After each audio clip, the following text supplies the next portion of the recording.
Oh, right. Hey, what's up, guys? We're back to Fate Grand Order LB6.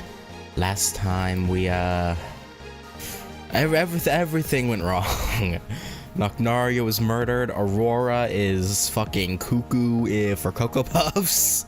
She is batshit insane. Someone murdered Murian. Well,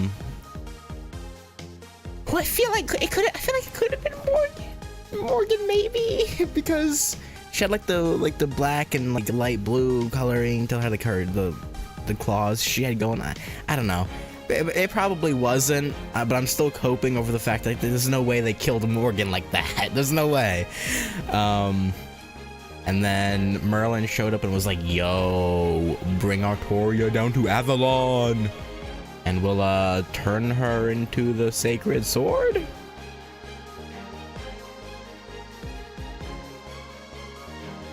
Or something to that effect. And yeah, so now we're here. About to go up to Wizard's or Merlin's wizard tower. Climb the shaft. What? Anyway, AV6, say Beowulf, Gogeta. Yeah, so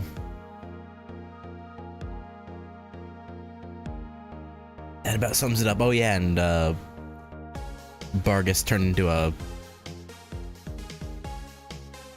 calamity. Or is, yeah, you know, yeah, sort of, yeah, pretty much. So, yeah, we're not, things aren't doing too hot. I never noticed the Avalon map doesn't even have a date. Yeah, true, that is a nice touch. Yeah, it's outside time. Of course there's no date. I just imagine Merlin being like, getting all meta and being like, what'd you think? I don't know. I could see Merlin breaking the fourth wall. I wouldn't be surprised. In Meridak. Anyway. Yeah, no, I guess without further ado, let's hop into it. The moment a planet is born. Sounds mildly terrifying, but as long as it doesn't overwrite our planet, I guess it's fine. I guess it's alright, as long as our planet's doesn't go poof.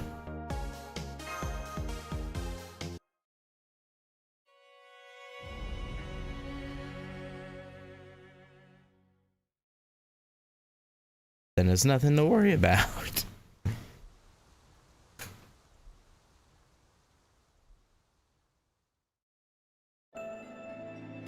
This looks like a repainted version of LB4's background. Am I crazy? You know that very first background we see when we get into India? This reminds me of that, but with like extra stuff added to the background and slightly recolored like grass for it to be like the pink flowers. Like I think it's this river. I remember in the India background when we first get there, there's like a stream that's going through it. Maybe I'm crazy. So this is Avalon, the planet's inner sea. This is where proper human history's King Arthur is said to have gone after he died. The wind, the atmosphere, everything is so warm and peaceful. Alright, there's no such thing as evil in paradise. It's a separate world that neither influences nor is influenced by the surface, no matter how apocalyptic things may be up there. Well, good for you. All there is here is hope. This place is a workshop that weaves together all possibilities to lead this planet and you guys to a happy ending. That being said, there are still only the remnants of Avalon, a shadow being projected into the British Lost Belt. Or these are still only the remnants of Avalon. The tower imprisoning me isn't here. Oh. I thought the tower that we saw off in the distance was the... Oh, okay. Alright. There isn't much mana in the air, and there's no lake where fairies gather. The only thing here is the site of selection. The forge where the 6 fairies were supposed to create the sacred sword. The site of selection. Is that anything like the stone that contained the sword of selection in the Legend of King Arthur? The one that Arthur found when he was still a squire, being raised as Sir Ector's adopted child. The one he pulled the sword of selection from to demonstrate that he was destined to be king? Ah, that's right. It basically signifies the same thing, and my job is to guide you all there. Oh yeah, I just realized you turned back from foe. we're not gonna get an explanation for that? Alright. There. See that altar on top of the hill? That's your destination. It's only a stone's throw away, but you'll need to pass through a few checkpoints of sorts to reach it. Think of them as Avalon's defense mechanism. One final test to make sure everything is in order. Everything the Fairy of Paradise has done to date will appear there as obstacles to be overcome. As in from the day she was born till now? That's right. You'll be going over a scrapbook of her life, so to speak, and making sure there are no loose ends. It'll be a little journey in its own right, one that starts with a cold, unforgiving winter, and ends with a warm, fun spring. Based on how things have gone before, it's safe to say the first obstacle will be the hardest, for many reasons. Ritsuka, your job is to remove these obstacles, and help the Fairy of Paradise advance. Don't worry, you'll be going from hardship to good times, so it'll only get easier the closer you get. And just so you're all clear, let me repeat, the Fairy of Paradise's duty is to create the sacred sword. By doing so, the British Lost Belt will lose its divergence point, and human history will be stabilized once again. Without its tree of emptiness, the British Lost Belt will simply fade away, like all the others. And most importantly, the sacred sword's creation will lead directly to the protection of human history. Were this Britain to mix with proper human history, the result would be a world that never had the sacred sword. That would close off the route you have to take to defeat the foreign god. Then again, the foreign god can't stop the collapse either, so you'd both be screwed there. Anyway, I think that's everything you need to know. Any questions?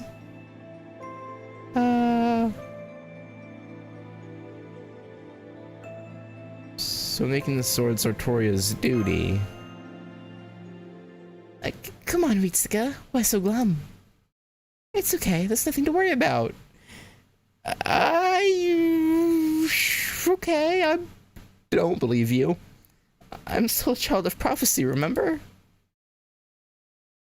This is the moment I've been working toward all this time. I rang all the bells so I could come here. Besides, I've known this was my duty since I rang the 4th bell in Orkney. I'd planned to come here alone once Nocturia was coronated. So don't worry about anything else, okay? Besides, Caldia needs one of those, divine construct things too, right? Well, then we better hurry. I'm going to protect the Britain I grew up in. And you guys are going to take back the world you grew up in. We need to do this to make both those things happen. And now it's time to get to it. That's all. This will be the end of our journey. I'm lucky my pilgrimage has been so much fun. Now come on, Ritsuka. Let's head to the site of selection. Besides, not every day you get to go to Avalon, so let's make the most of it. Just watch my back until it's over, okay? Okay. All I'm saying is this doesn't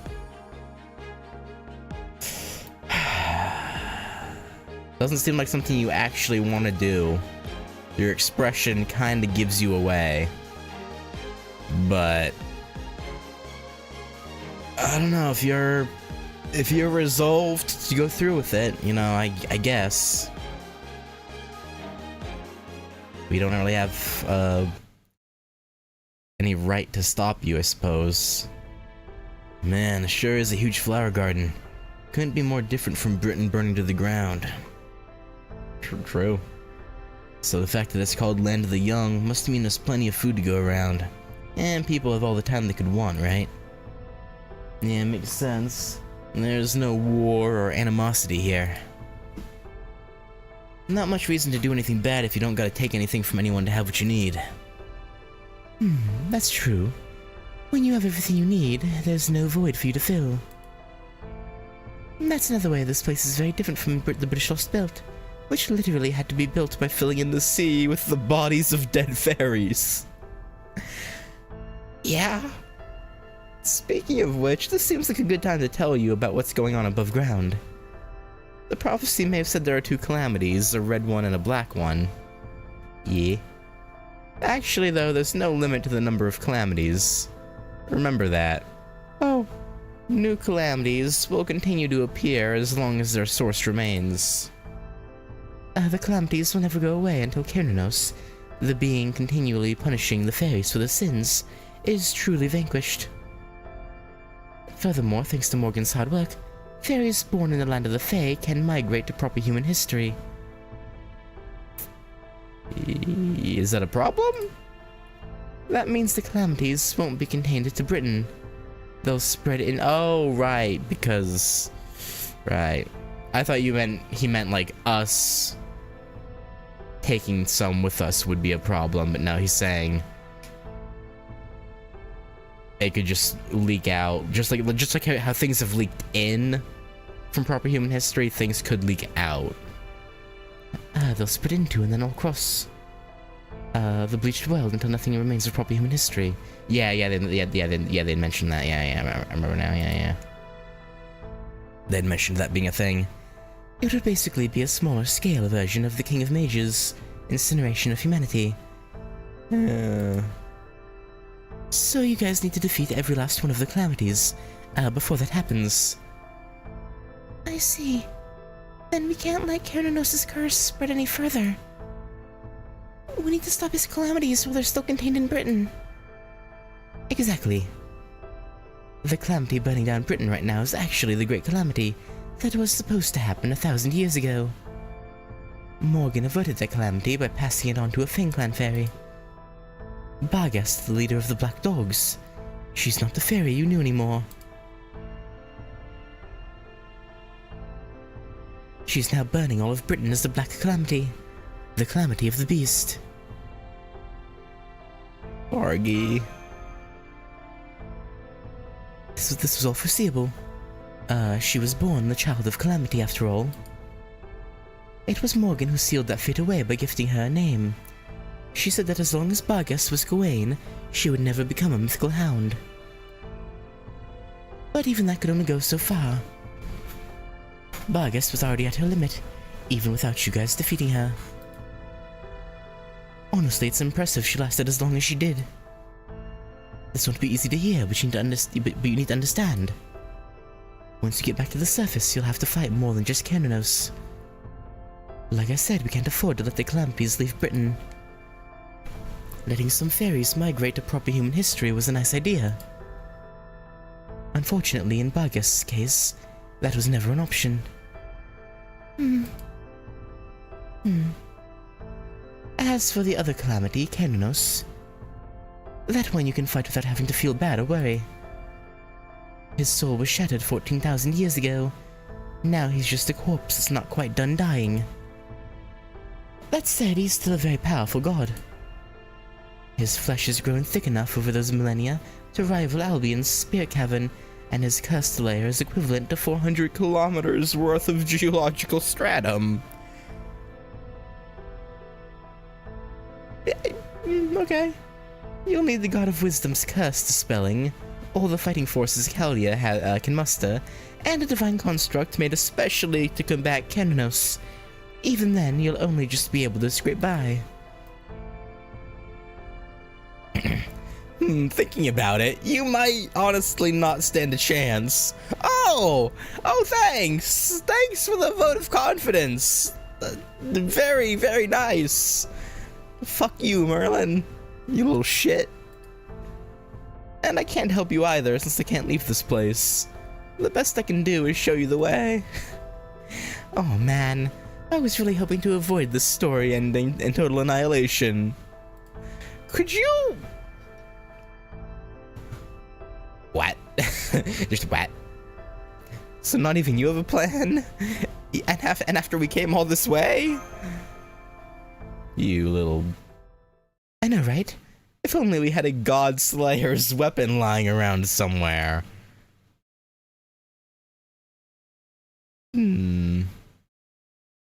But we do. We have the perfect trump card for taking on Kiernanos. In fact, it'll be a piece of cake. Oh, really? But where's that trump card? It's Muramasa! Say what? I mean, again, you are a God Slayer, are you not? Is that not a part of your composite being? Come on, don't you remember? You told us you could cut any god you came across. In fact, you were bragging about how you cut a gigantic one clean in half in that Olympus place.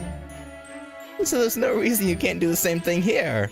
And since you didn't do anything noteworthy in Camelot, this will be your chance to clean your name. Do you mean clear? Yeah, let's not worry about that. Hey, yeah, with Muramasa on our side. Well, sure, if you really want me to, I can try to cut him down. There, see? He can do it. Just goes to show it never hurts to ask. Sheesh. You're finally letting yourself be selfish, and that's the first thing you say? I said I would try, okay? Don't get your hopes up. Not sure how much I can do against that thing. Artoria? Master Artoria just disappeared! Is this one of those checkpoints you mentioned, Merlin? Yep, this is the first. She's facing her own memories now. And while she's doing that, you guys will need to fight and defeat... those. Oh. I see. We've got Avalon Wyverns! No! Not again!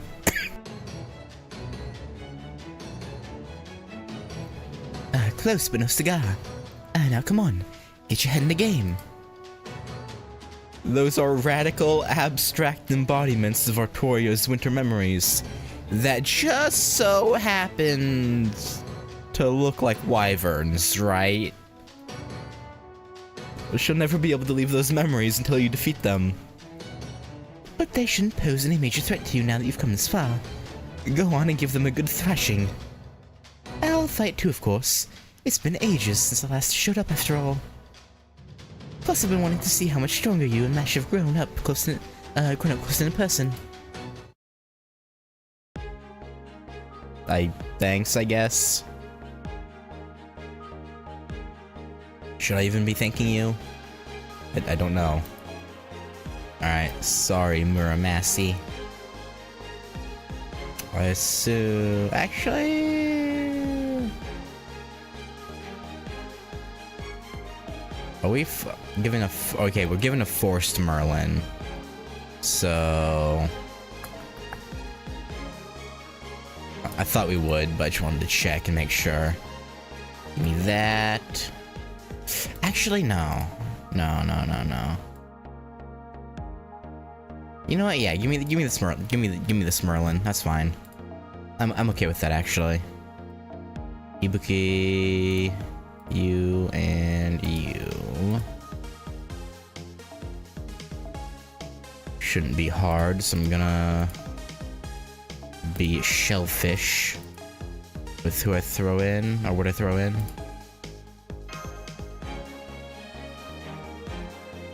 Can I?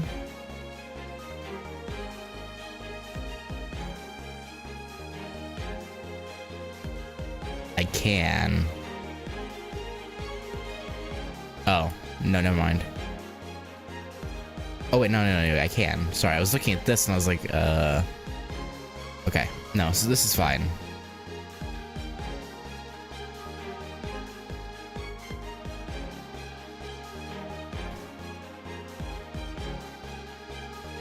Yeah. Yeah. This is good enough for me. Do I want these on? I mean, I already got... Yeah, let's do this. Let's do this and we'll have teapots on. I'm okay with this.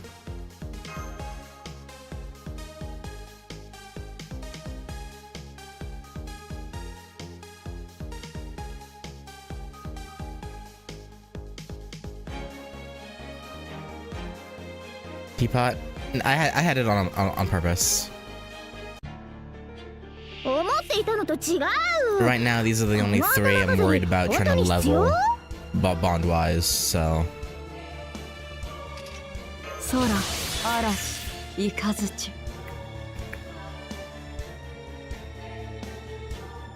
I'm okay with them monopolizing.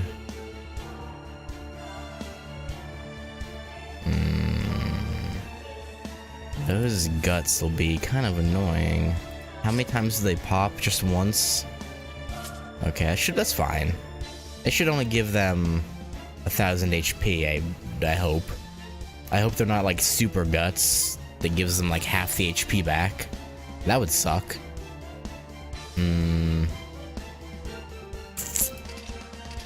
Alright. Actually, I just needed them to start in front. I will... do this though, so that way I can charge.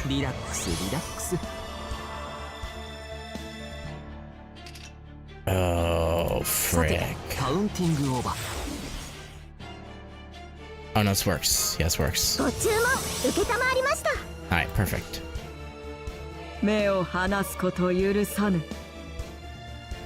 Yeah, Yudu-san.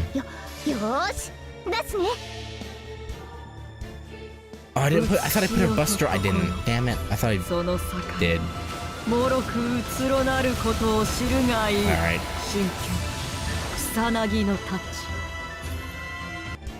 Didn't do as much damage as I could have. I forgot to put the buster skill on. Ridicule.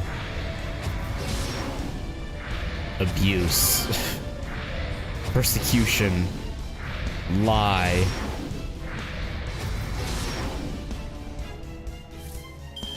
Damn, she really had it rough growing up, huh? Hopefully this...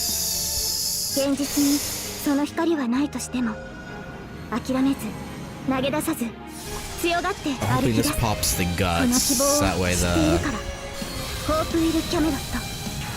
Okay, I think it did, yes.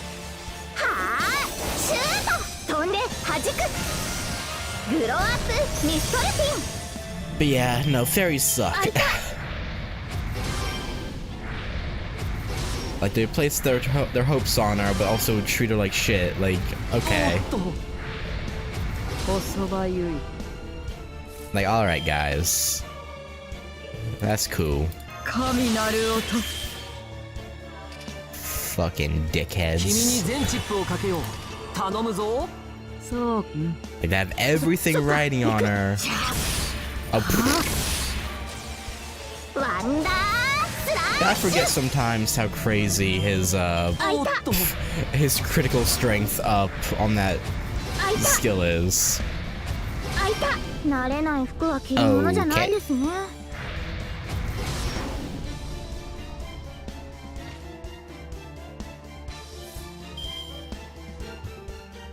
I wish there was a way to disable Ibuki's, like, clouds. Because I hate seeing them clip through people. It's just so silly to look at.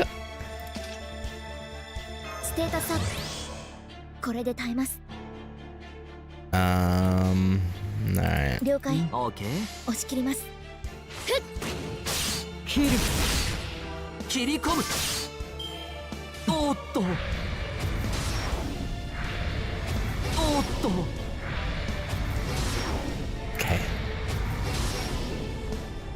That NP loss is real not fun. Real anti-fun.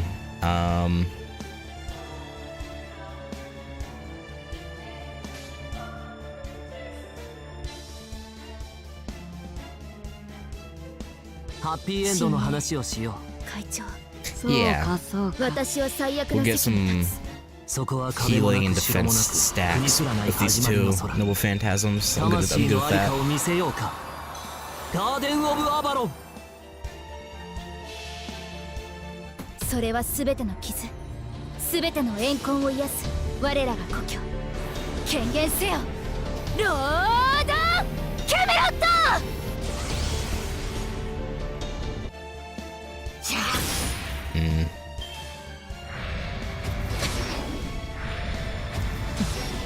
God, the NP loss is so annoying. I know we lost Castoria Berserker already. I'm not really concerned about losing this fight. Like we should win this. God. They make it just a little bit harder than it needs to be with all these NP losses. Ugh. Leave me alone. Okay. まだ倒れません。さて、カウンティングオーバー。 There we go. That's much better. そうかそうか。うつしよととこよ。その She has no もろく buff strap な on. ることを知る Unfortunately, が this いい。 won't. 真剣。草薙のタッチ。 Actually, crit nice. 見よ、災いをここに。おっと。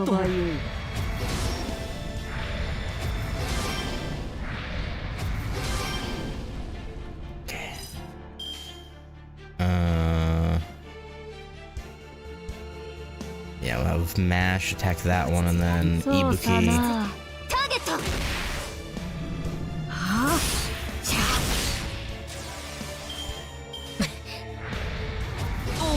Okay. Should win next turn. Unless...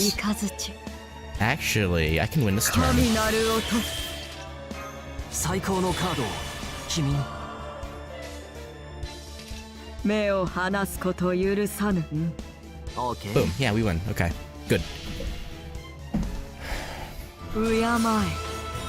人知の及ばぬものが世にあると、ここにて思え。真剣。草薙の太刀。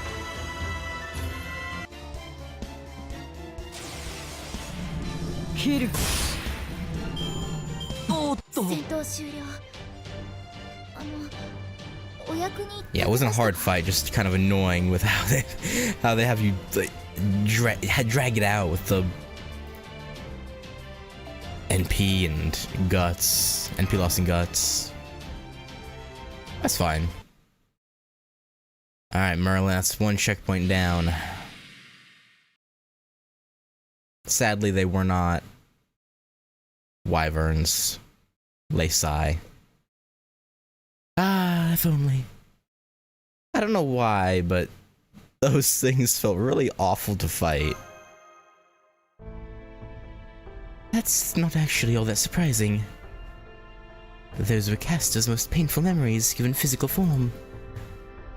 We have no way of knowing what they are, but by defeating them we felt some of the same feelings they inspire in her.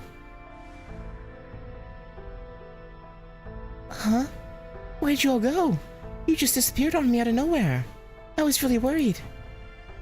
Hey, you disappeared. We've been here fighting off weird more. Now, Muramasa. Good time. Solutions she needs to perform to the site of selection and remove. We only have 3 more of these to go. Only 3 more. Let's just take them one at a time. Whatever you have to say can wait until after we've reached the site of selection. So I don't have to do any fighting this time? Sounds good to me. Come on, let's keep going. Yeah, but what did you go through? Like, you're putting on a happy face and acting like, oh, where'd you guys go? But, I don't know. I think there's some you ain't telling us. I think you went through some horrific memories just now that you don't want to worry us with. But I'll let you rock for now, I guess. I'll let you rock. That's fine. Keep your secrets.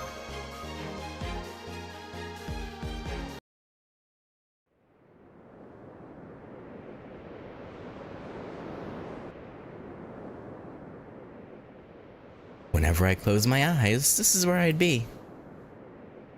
Didn't matter if I was awake or asleep. I'd still be shivering from the frigid wind. Howling, howling. Wind strong enough to shatter your ears. With nothing to protect me, my body feels cold as ice. Surrounded by pitch darkness with nothing for warmth and no hope of escape. That's how I grew up. For me, Britain was pure hell. Yeah. The prophecy was true. I know it's his mother, but that line made me want to say it like that. She will be our salvation. She will be our absolution. She is the savior who washed up on our shore, along with the name Artoria.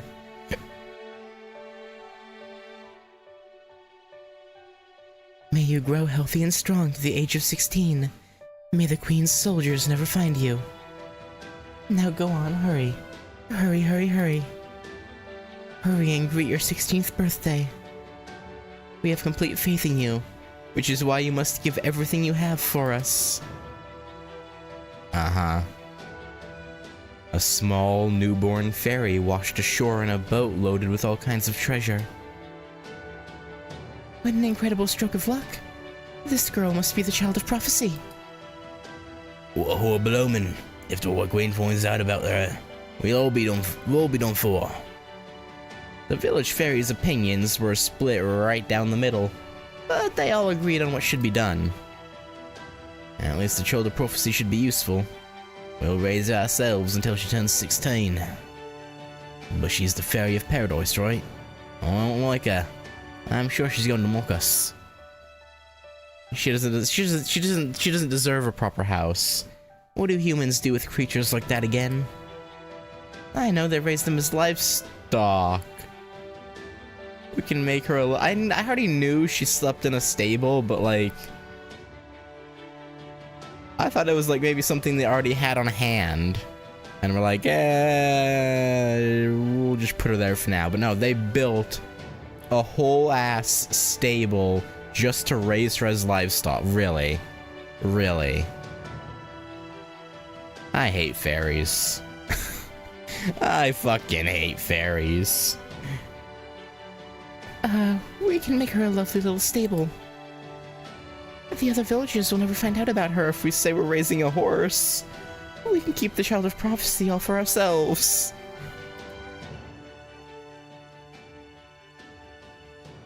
The fairies of Tintagel treated me as a precious resource. I had almost no magical energy, which made them all worry about me. Worry? It's been 4 years since she got here, and she still has barely any magical energy. Poor thing. She may as well be a human.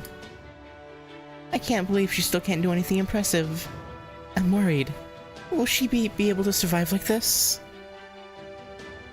I know. We need to train her. We need to be harder on her. Methodical with her.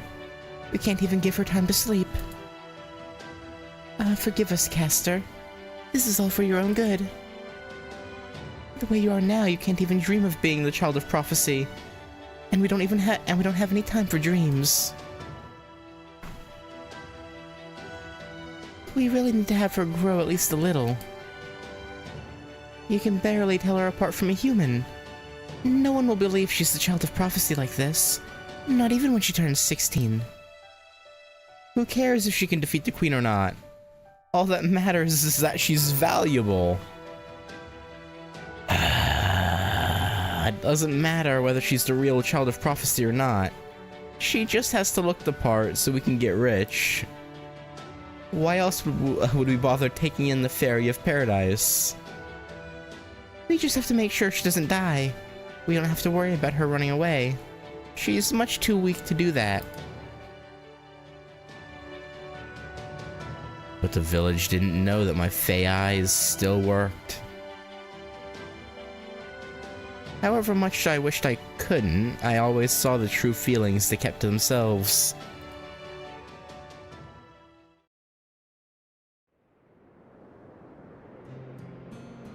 Deep down, they all feared and loathed me. The fairies that feared me believed in the Child of Prophecy with all their hearts and worked me like a slave. The fairies that loathed me hated the Fairy of Paradise and abused me without a second thought.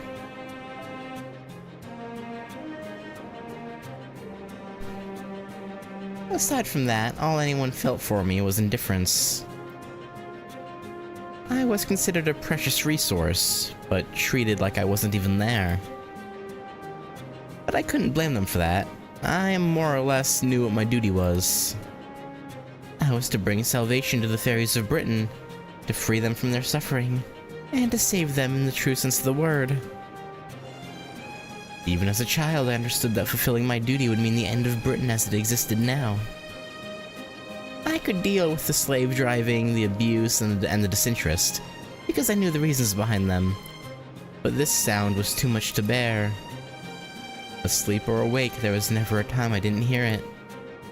Howls of deceit, howls of self-interest, howls of selfishness, howls of envy.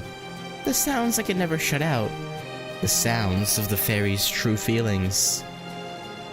It was enough to make me lose track of where I was and where I was meant to go. I hear bells ringing. They tell me to go on a pilgrimage to save the fairies. Honestly, this sound depresses me too. I know it's supposed to be an honorable mission, but how in the world am I supposed to save fairies like that? I don't blame you for second guessing it. Ha! Yeah? Die! So that's why I'm out in this nearby field again, hard at work on my training. Today's another day of close quarters combat practice with the Staff of Selection, which arrived with me on my boat as a weapon. I can't use anything in like Fey domains, so the only thing I can do with the staff is bop people.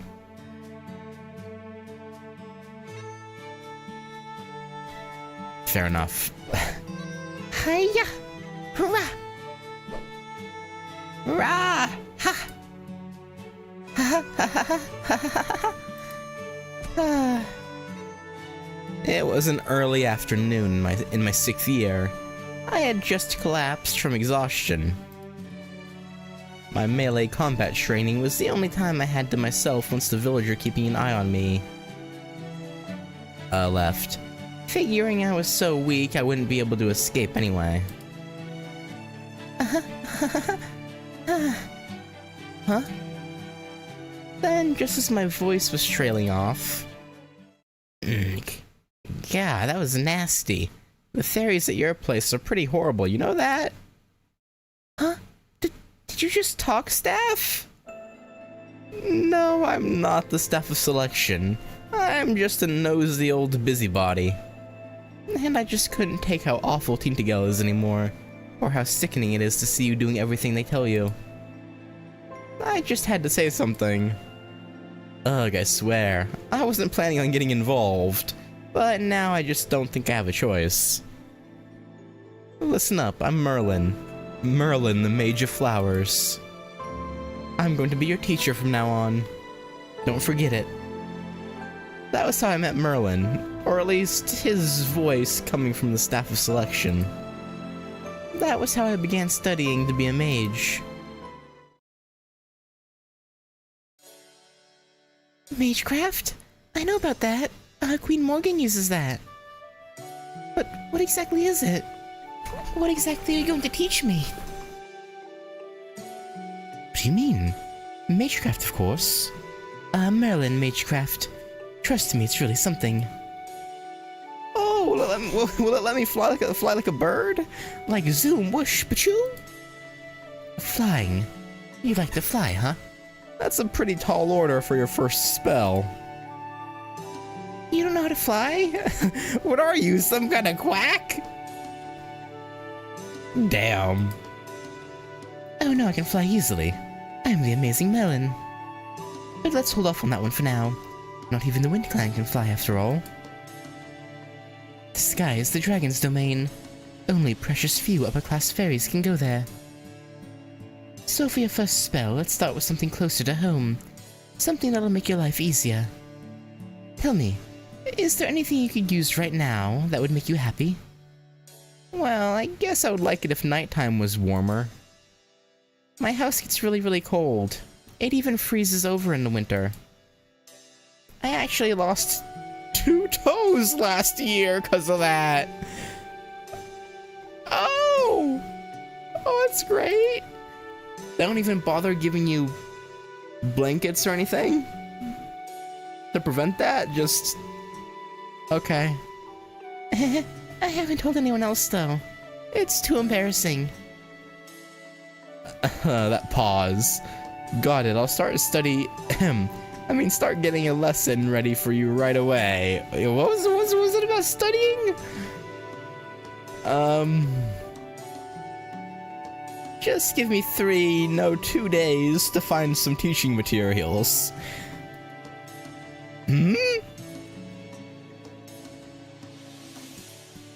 Merlin, for all his bluster, doesn't know like a basic like temperature control spell.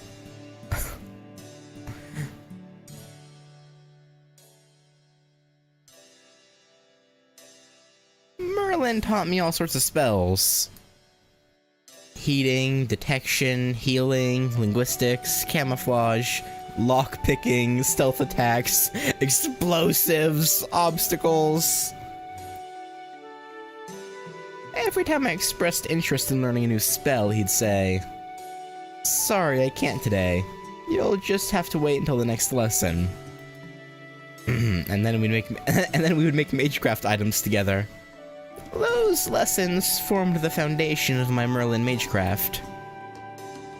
Looking back on it, he must have had to change the spells a lot just so I could use them with my tiny pool of magical energy. Yeah. Say, why are you teaching me all this when every British fairy hates me? Because I'm not a British fairy. Sorry, just kidding. The fact is, you are the Fairy of Paradise, no matter what the fairies of your village think. Eventually, most fairies will come to follow you.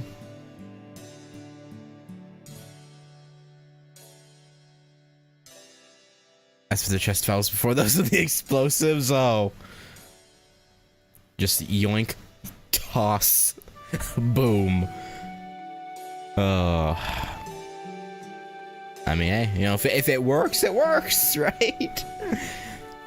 I mean, who needs fancy, like, chanting spells when you just throw a vial of explosive dust at people?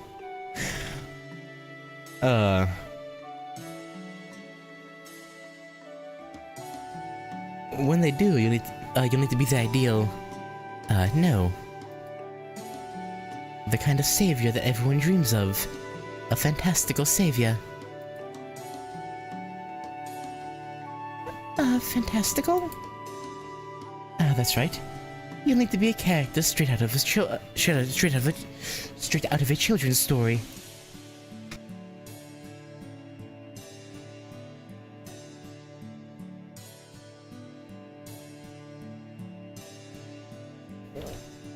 Everyone has different fantasies.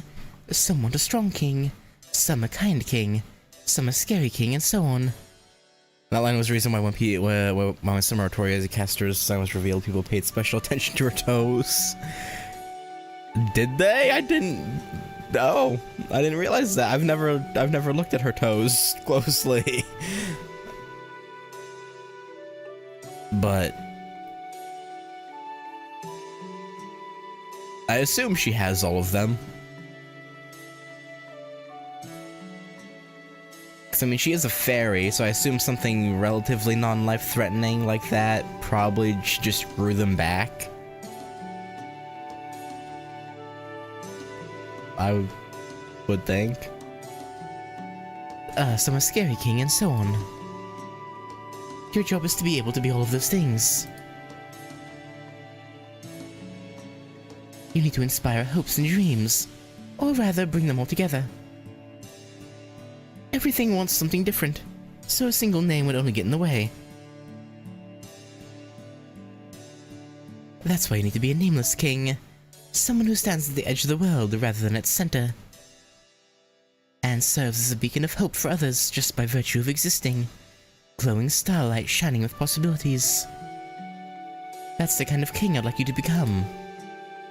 The kind that can inspire people from atop castle walls, no matter the time or place. Can I really be all that? Sure you can. It might be impossible in reality, but anything's possible in fantasy. And people have always had a way of making fantasy become reality. That's why futures we thought we could only dream of eventually stop being dreams.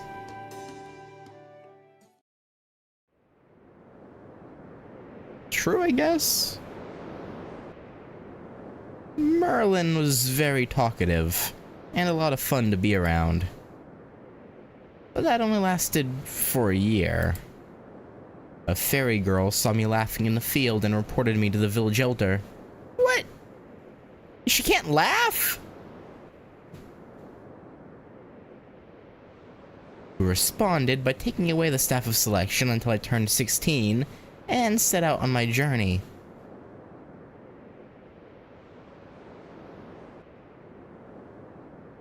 So you just want her to not have skills to... Are these people... Okay. Alright. Alright.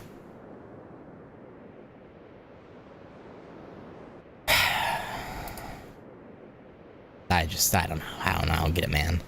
From then on, every day was more painful than the last.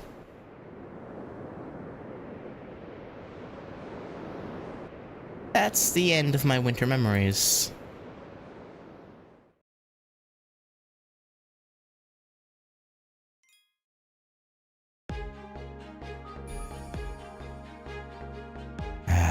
So sad. Yeah, it always baffles me how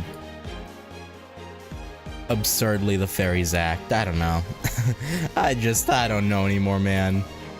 These fucking fairies, I hate these guys.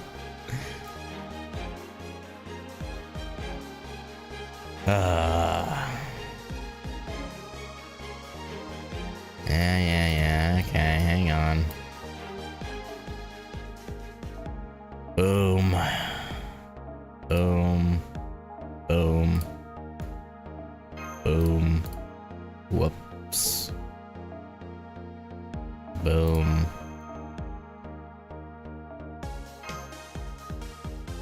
Okay.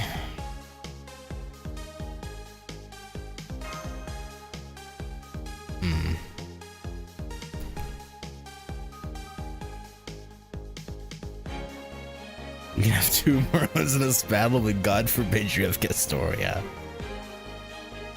Yeah. いいでしょう。仕事の時間です。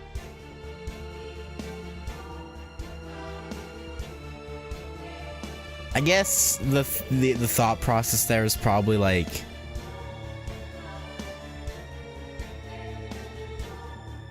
Ritsuka can summon a Shadow Merlin, be it support or her own. Or in this case, I guess the support would probably act as her own story-wise, but at this point in time, I mean, obviously the Castoria was on a banner by this point, but like canonically she's not in Chaldea yet.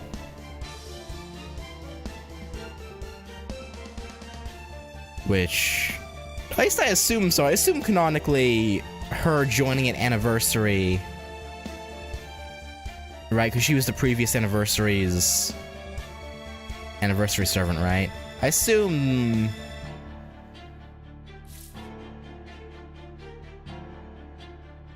that canon-wise, we just had never met her yet, which is kind of silly. Like, oh yeah, you can have her an anniversary, but she doesn't actually exist until LB6, technically. Which is a wee bit ridiculous, but...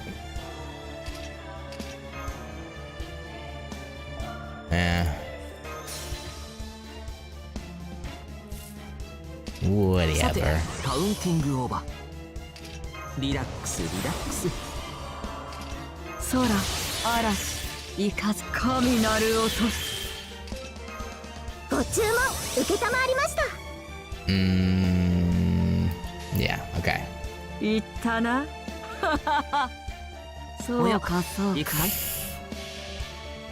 I probably should have just done a full combo. 恐れよ。 But I'm hoping 災いは今こそお前たちのもとへと来たる。真剣。 break the one I'm targeting is great bar with her buster, and then Merlin can finish killing it. 切る。 Ah, she had crit. Damn.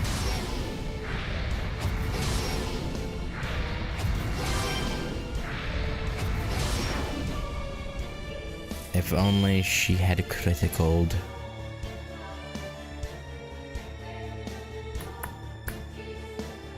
Okay. そうかそうか。 Low key, I should have put Merlin's. 切り込む。 That's fine. She was able to activate the お guts. っと。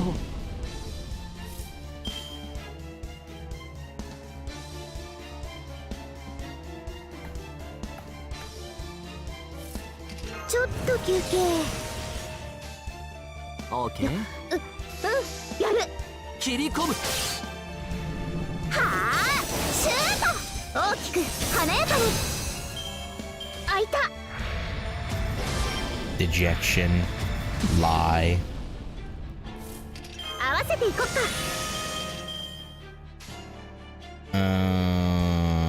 夏の種族行きます。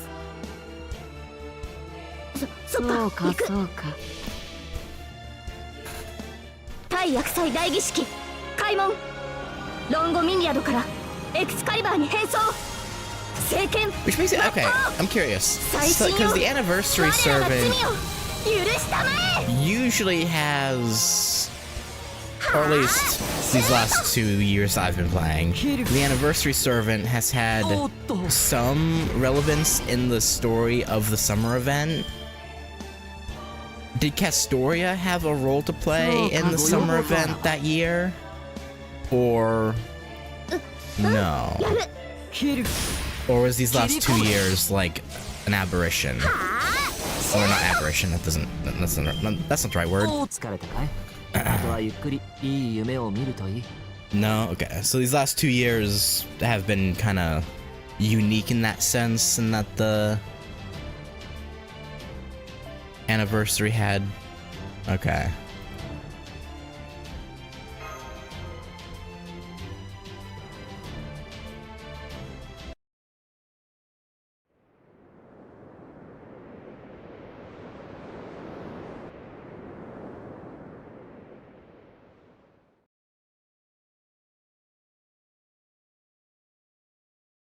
This happened when I was 12 years old. So you're 12 now. You've done well to grow this far. Right, I think it's time I sent you on an errand. I'm a little worried about letting you go alone, but you are stronger now that you can use magecraft. Yeah, and you took her fucking staff away so she couldn't keep developing it. You know where Drift Cape is, yes? There's another clan fairy living there. I would like you to bring this to him. Just make sure you're back by nightfall.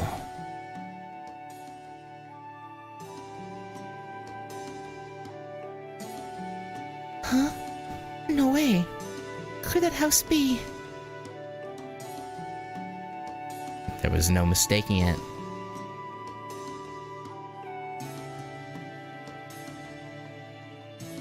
Any servants were Da Vinci, Sherlock, Scotty, Ryder, Da Vinci, Castoria, Kion, Argwood, Ash, Erish.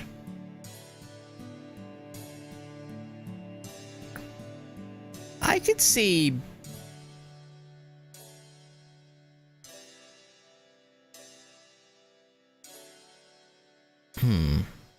I assume it was with Koyonsky that they started mixing the anniversary servants into the summer events, right? Arkwood I'm unsure about, but I assume she was probably in that summer event? No? Really? I would have thought with Koyonsky, because she was such a major part of the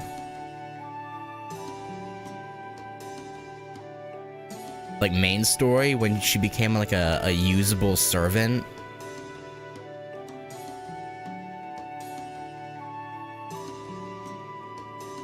that there would have been like story behind it, like in the event, but no. Interesting.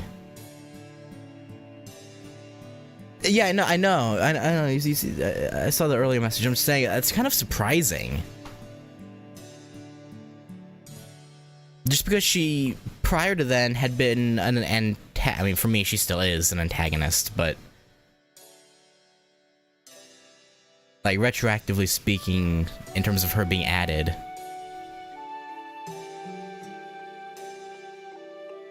it's weird that she wasn't.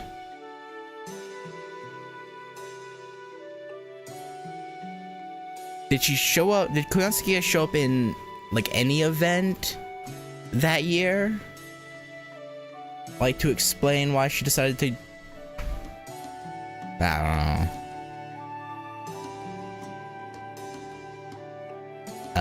There was no mistaking it. That lone house on top of the cape was an iron theme park. An artisan workshop like Merlin had told me about. The kind of place at the very top of my bucket list. The kind that couldn't be found in Tintigel. It's a smithy! Damn, she really loves smithies, huh? Blacksmith workshop. Whoa, cool! Whoa! This is amazing! Even I don't know what I was thinking at the time. I couldn't have acted more suspicious if I'd tried. I probably looked like a burglar. So it was no surprise when... What are you doing here, gal? Are you trying to get your head split open? Our first meeting couldn't have gone worse. His name was Ector. He was a blacksmith of the Earth Clan. He was an eccentric who'd been living on the Cape for hundreds of years, and everyone in the village feared him. He was really stubborn and kinda scary looking, but he was a true friend and never once lied to me. Probably because if he knew who you were and was like, yeah, probably wouldn't be good to lie. That leather pouch is from Tintigel. Because, you know, he knew a previous fairy of paradise. So he probably knew all about what she could do. That leather pouch is from Tintigel. So you weren't trying to steal my iron. You were bringing me some. So you're not a burglar, eh? So this is from the Tintigel Elder. What was that? No, I can't hear you. Speak up. Enunciate. Louder. Hector's hearing was poor, probably from all the ding, ding, from hammering out metal all day. So I had to be really loud if I wanted him to hear me. Oh, right, and his ears being, like, squished and ripped off, right? I forgot that was a thing. The part of the story during the uprising in Londinium way back was Hector got like his ears fucked up or something.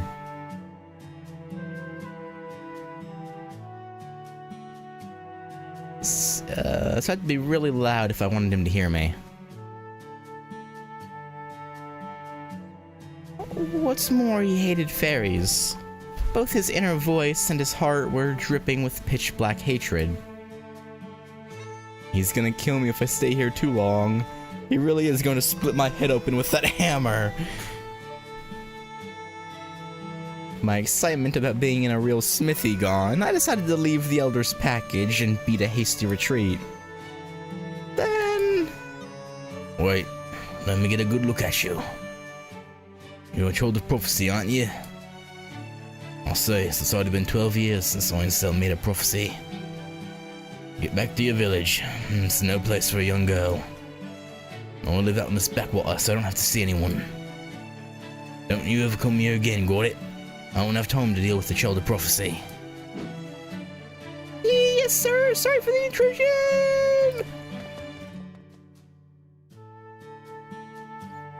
In a panic, I made my way out of his house, just avoiding the hammer he threw my way. I ran from the cape and straight back to the village. My steps were slow and plodding, with even less pep than usual. Yeah.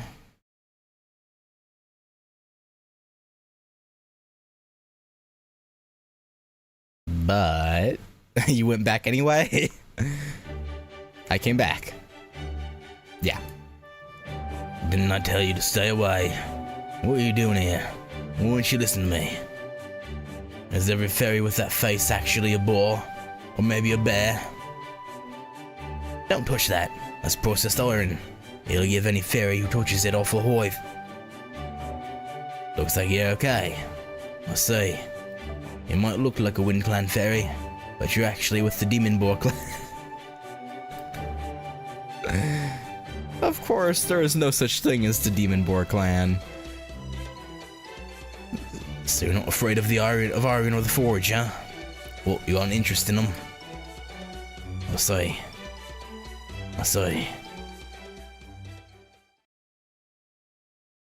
Yeah? What does that look about?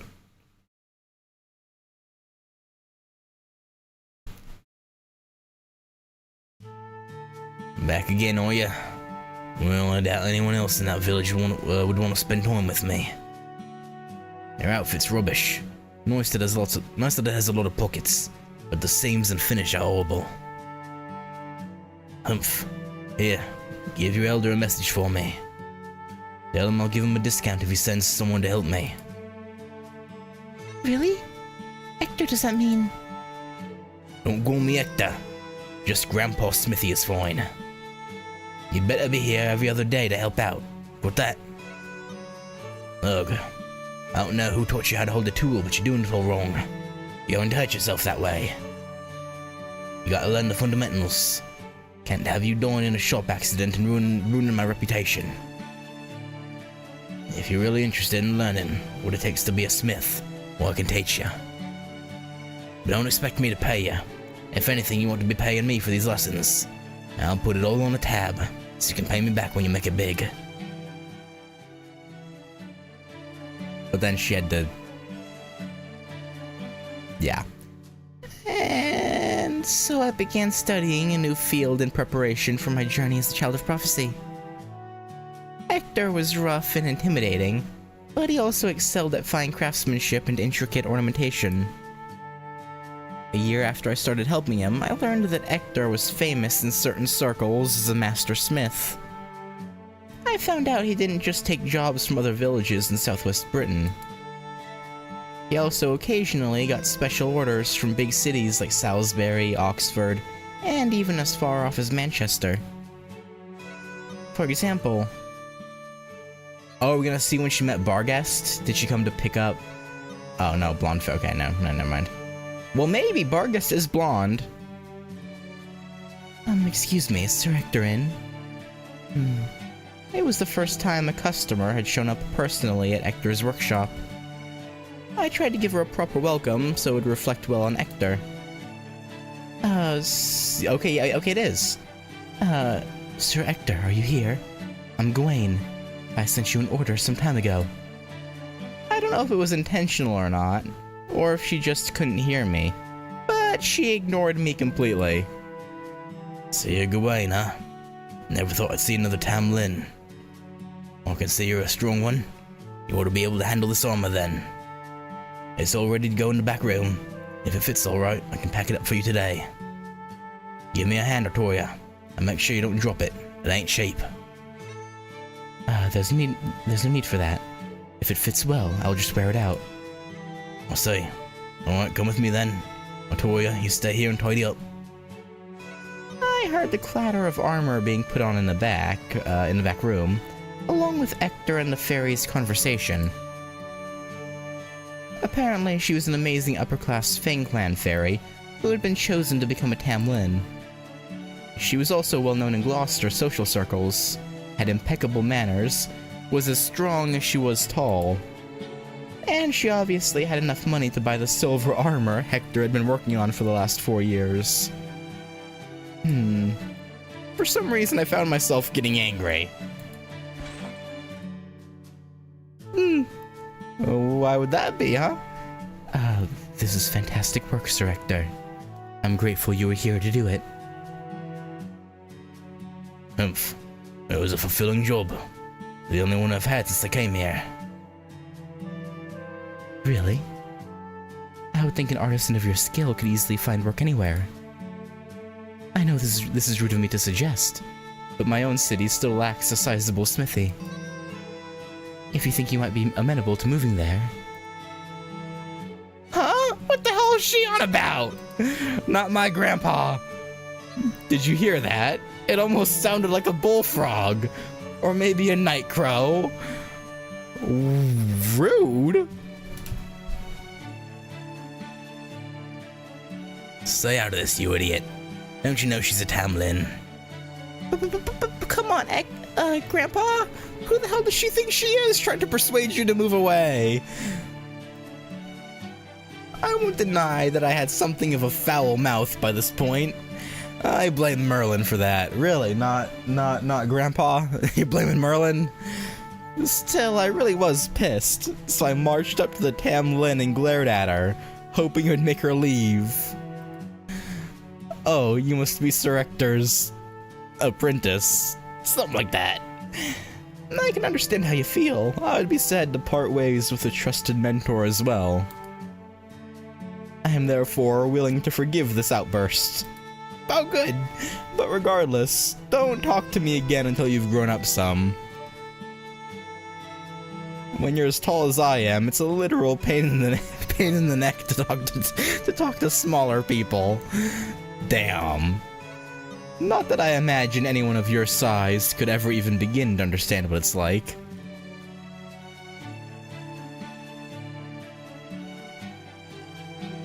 And with that, the Tam Lin up and left. Yeah, get alpha'd. Good job, Artoria. You made her leave. Good. Mission accomplished. It was clear she had forgotten all about me the moment she stopped speaking to me. Her signature on Hector's order slip didn't say Gawain. It said bar guest. Some weird curse kept me from reading it, but since I can always tell when someone's lying, I could see through it. Humph. I'm gonna remember that name. You see if I don't.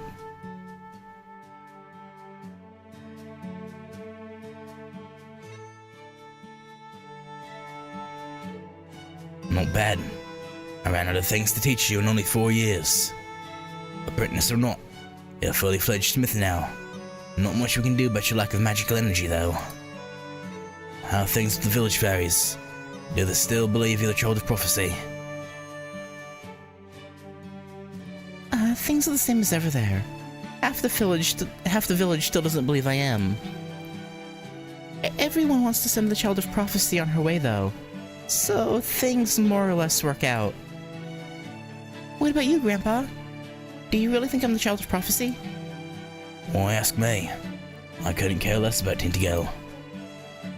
Now go gather some sand from the beach. We need to make a lot of jewelry starting tomorrow. There's a festival coming up in the Catchy village soon, and they ordered a bunch of cheap trinkets. Hector was very good with his hands. So in addition to weapons, armor, and household items, he also made jewelry. His workbench was always covered with different kinds of ornaments and accessories. He said they were just cheap trinkets meant to fool children, but for someone like me who'd only ever had one outfit to call her own, they may as well have been the crown jewels. Honestly fair. They glittered like stars in the night sky. Red, blue, green, sometimes even yellow. Apparently I had a habit of stopping what I was doing and gazing at the barrettes that were all arrayed on the workbench. One day on my second autumn of helping there, Hector saw me absorbed in them and said, If you want, go ahead and take one to keep for reference, or I can write it off within the margin of error. For a smith, the margin of error refers to products that are cracked or broken in the process of making something. Of course, Hector would never make anything defective, but he was kind enough to offer me one anyway, to encourage me. But, thanks but no thanks. If I brought something of my own back, they would just take it away again. I was thrilled that he offered it to me. I wanted so much to accept it that my vision blurred with tears.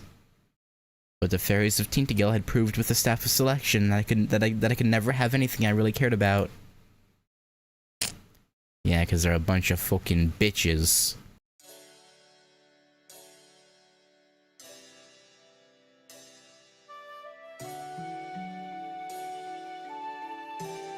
Still, it did help me remember a conversation I'd had when I was younger. It was with Merlin, when I was recklessly working day and night to try and move things along as fast as I could. Man, it sucks when things that should have disappeared long ago just stick around. Like those narrow-minded fairies who keep trying to control you. Ugh, this is the worst. Everyone in Britain is so awful now. Just kidding. But if that's how you feel, Artoria, you should say so. It's okay to want what you want. You don't have to deny yourself. Now, what is it you want the most right now? Don't be embarrassed. Just tell me. I want a spell that can blow an enemy to smithereens. Here, like this. I see. So you need a tool you can charge with magical energy, and a spell you can use to make gunpowder explode? This is dangerously close to magical terrorism. Nah, then again, there's no telling when or where the black dogs might come after you. Okay, I'll try putting together a little recipe. Just give me 6 days, okay? Yeah, magical pipe bombs. Let's see, I think there was a smith in Norwich who's an expert in this sort of thing. Oh, so he's just gonna use his clairvoyance to, like, watch that smith and learn how he... Okay.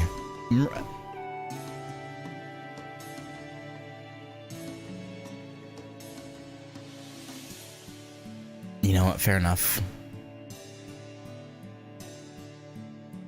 You're so kind and helpful, Merlin.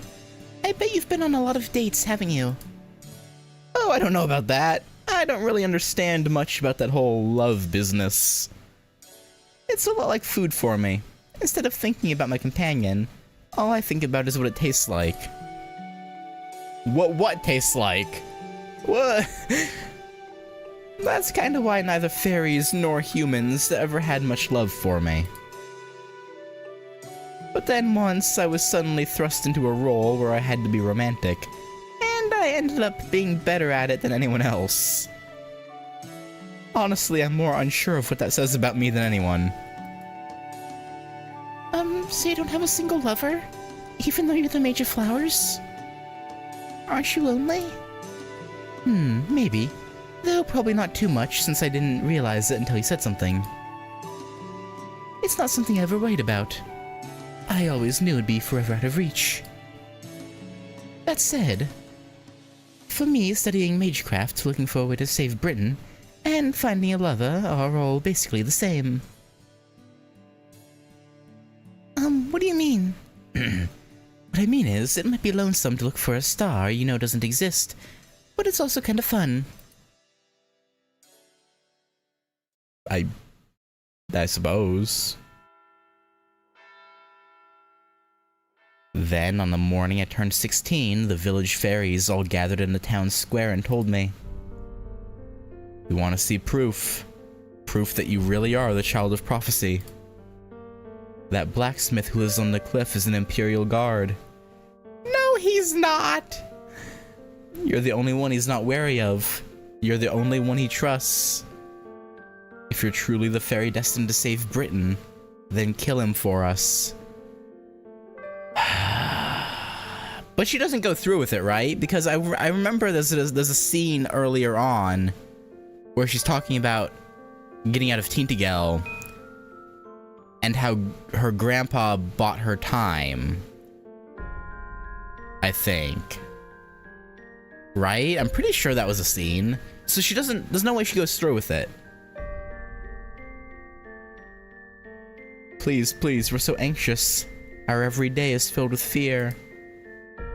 So go on. Prove you can protect us by taking care of him.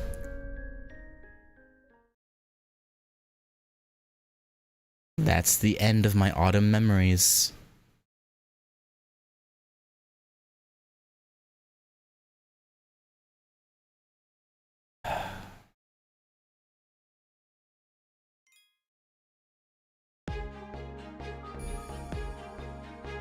I hate fairies.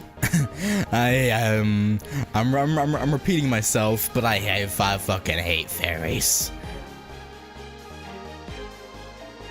They're the worst. Absolute fucking worst.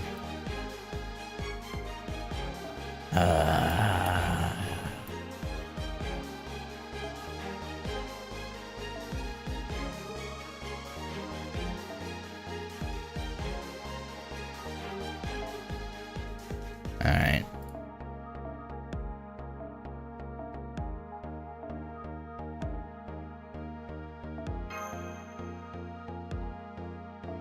I just pop these on.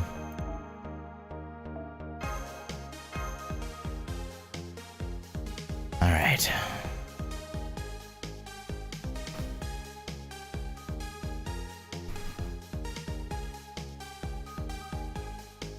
Yeah, I'm pretty sure I'm remembering right.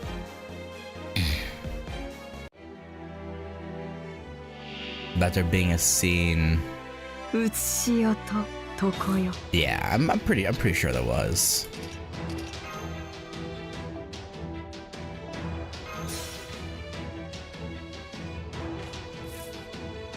Okay, this is MP5. Yeah, okay. 手加減はいらないよいいね本気になってあげる月の光を受けるがいいありがとうやる成層圏までひとっ飛び Maybe Woodrose's troops get there right as she's about to do it. But or maybe I'm misremembering and she does kill it. And I'm just completely making up the whole scene where she talks about him buying her time, which could be the case. I don't think so though. I think I'm right. Probably.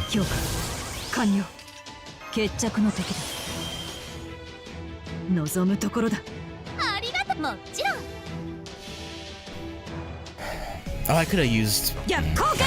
I'd say I could have used Summertoria's Noble Phantasm, but too late. Could have used her skill to get. 浅い Man, it should be fine. フラガラク Lie, lie. フラガラク Lie, lie, lie. フラガラク I feel like I'm killing this thing too fast. I feel like I'm potentially...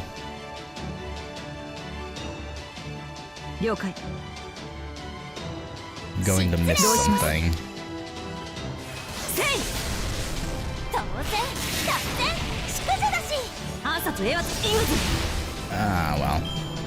あいた疲れ It's probably fine. I'm sure they had no other... 疲れた nothing else of interest in its, attack text. Probably.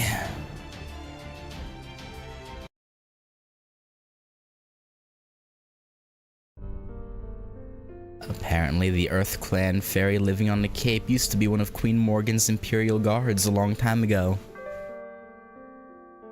Yeah. Not anymore, though, I don't think. The village fairy's worry was genuine. They really did believe that killing Ector would keep the village safe. So they closed in around me and begged me in all sincerity.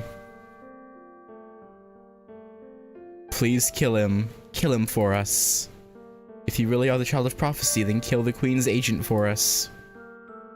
It would have been almost impossible to refuse, so like always, I took the easy way out. And so... Okay. Okay, I will. I am the child of prophecy, after all. I decided to do what they wanted of me, and went off to kill my friend.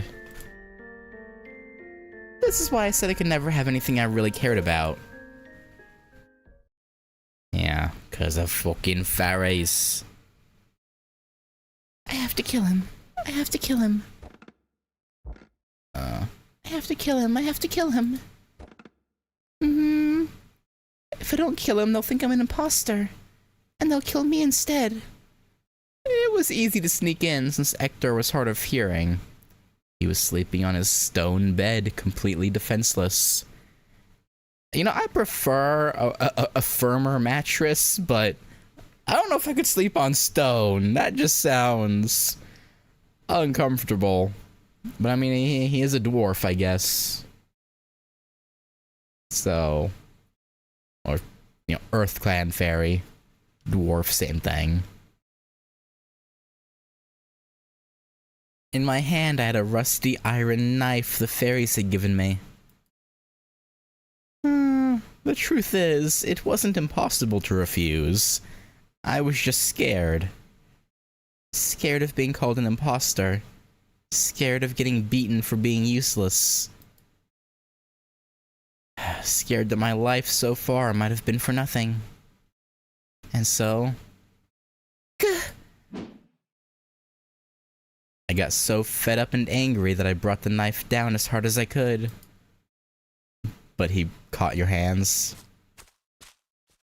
Oh well, maybe things will work out. Huh?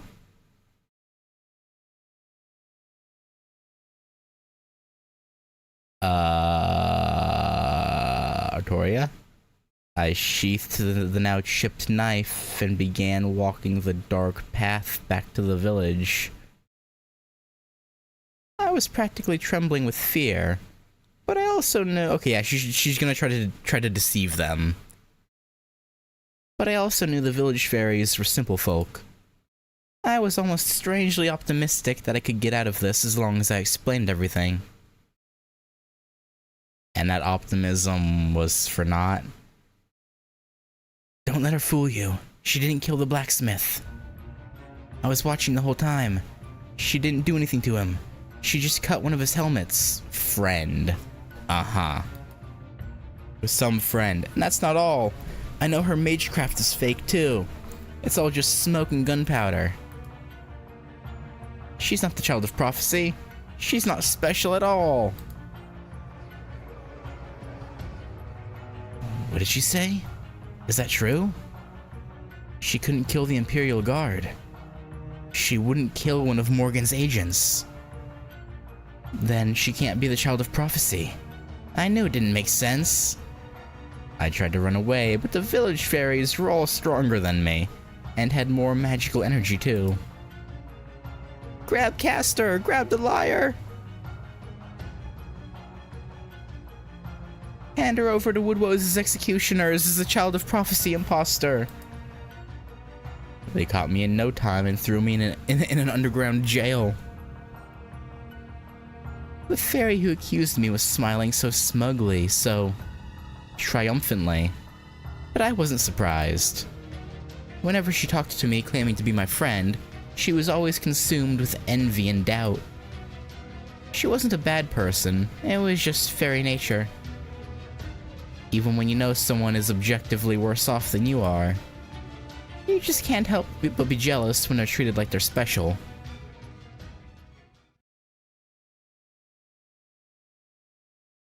I suppose.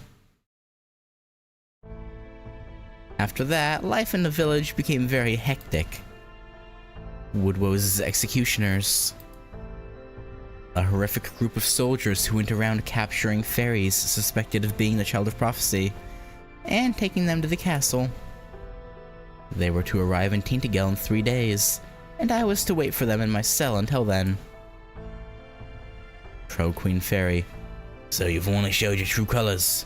I can't wait to hand you over to the High Queen. I never believed you were the Child of Prophecy.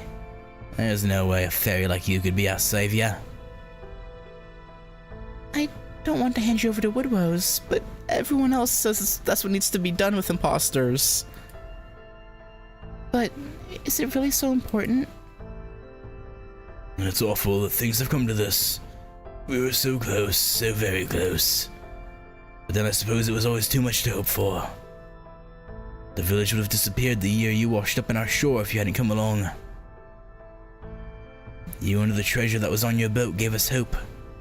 But now the treasure's all gone. Soon our village will be. Then again, if we all tell the Woodwose you're the genuine article, maybe we can still get a sizable reward. I'm sorry, Castor. I tried to talk the others out of this. I really did. Did you? I don't know if I believe you. I'm so sad things have turned out this way too. You really did do your best for us. A lot of fairies came to visit me in jail, each for their own reasons. I wish we saw what the Fey Eyes said in terms of like seeing how her mother actually felt in that moment.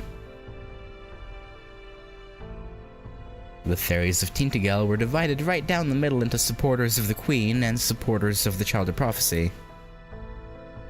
The fact that I was in jail must mean that the pro-Queen fairies had gained a numbers advantage. There was no fairy left who could rescue me. But there were some who were willing to look the other way if I escaped, and I figured that was enough. Either way, everything hinged on what would happen in 3 days. I would have one last chance to escape after they let me out of jail, right before they handed me over to the executioners. I made sure to stay in shape so I could run whenever I needed to, and kept a constant eye out for opportunities. You better believe I'm going to escape. I've been training my whole life to go on this pilgrimage. I can't let it end before it even begins.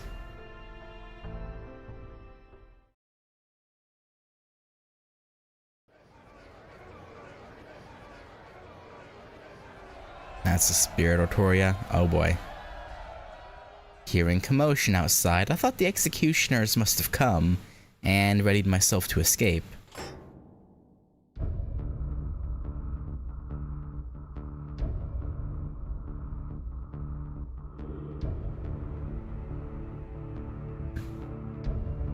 Hey, Hector. Sir, still alive. Humph. Guess not even these fairies were that stupid. Hector, what are you doing here? What happened to you? What's this? Oh, what this? Don't worry about it. No, I had to beat a few fairies up to get here. Never mind that. You've got to go. Here, put this on. It's no helmet, but this hat should help protect your head and hide your face at least a little. Huh? You mean you're here to help me escape? Oh, this hat's so cute and stylish. I knew you had good taste, Hector. Stow the compliments. Yeah, I got this back for you. It was always yours anyway. It was the staff of selection that had been taken from me when I was a child. 9 years had gone by since I last saw it, but it still felt like an extension of my body. Though sadly it looked like it had long since lost Merlin's flippant voice. Go on now, hurry. It won't be long before Woodwose's executioners. Hector? Don't call me by that name. It'll only bring you bad luck. I took out the guards, but there'll be new ones here soon. We need to get you out of here while it's still dark. Run as far and as fast as you can. If you can make it to Salisbury's Plains. What was that? It's coming from outside. At the time, I could only imagine that the executioners had come and set the village on fire. I can't believe it. I knew they said they would have to cut down the number of mouths to feed for winter. But killing each other over it, that's not just stupid. It's downright pitiful. Oh, so well, it wasn't Woodwose's people that.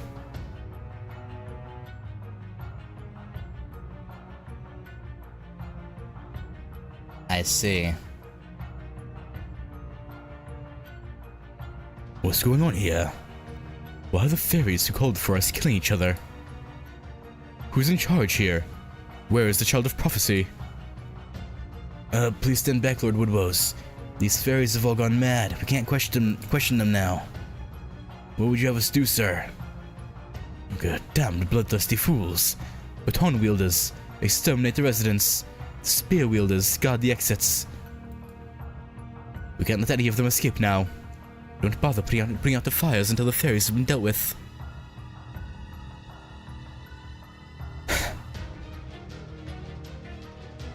Yeah, okay. So they weren't nearly as ruthless as we were made to believe, like, earlier on.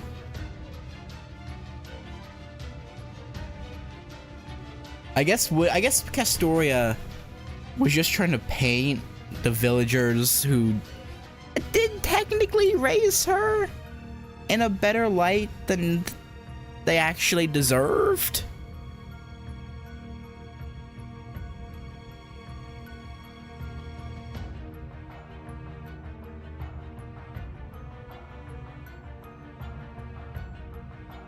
Make sure to capture any fairy who could be the Child of Prophecy alive. Her Majesty's orders. No. I didn't have any particular plan. Heck, I didn't even have time to think. But just as I was about to make a run for the town square to try and rescue everyone. Stop it, Toya. You'll never make it in time. You need to get away from here now. Besides, why would you want to help them? They were going to sell you away. I know, but they were still the fairies I'd grown up with. They may have lied to me almost non-stop for my entire life, but that didn't mean I could just abandon them. Yeah, I guess. You fool. Just come with me, damn it. They're here for the Child of Prophecy. Once you're gone, there won't be a reason for the executioners to be here anymore. Once we reach the cover of the forest, you can do whatever you want. Grandpa took my hand and ran.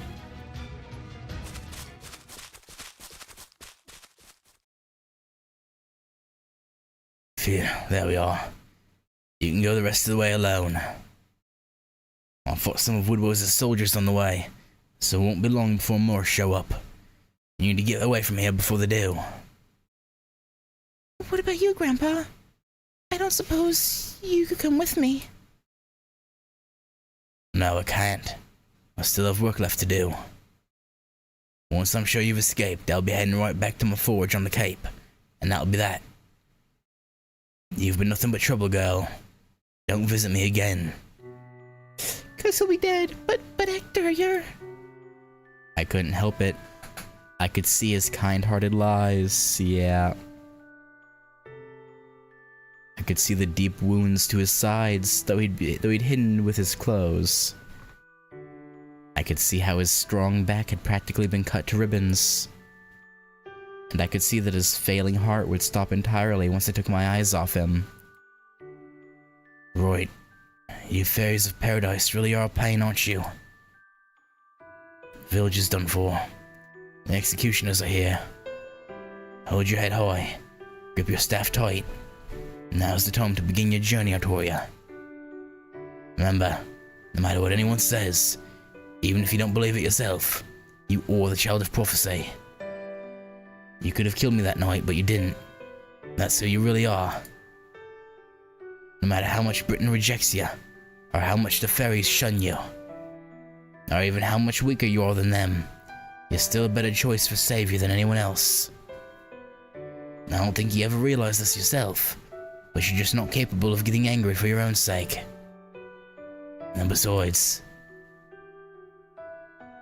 you're the spitting image of her.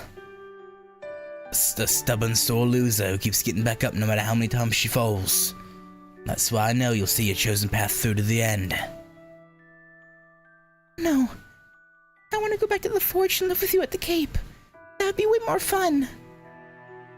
Besides, once I turn 17, the prophecy won't be true anymore. And I won't make any more trouble for you.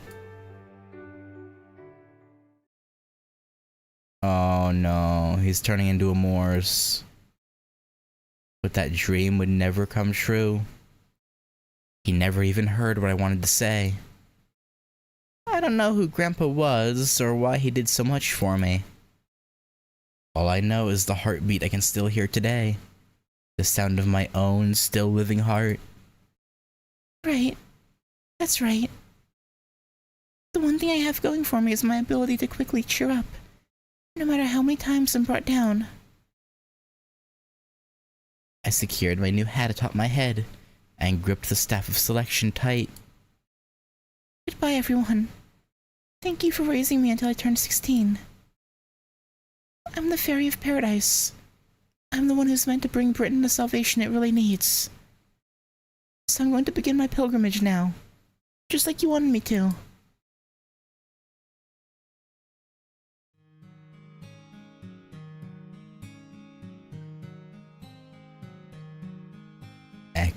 Actor.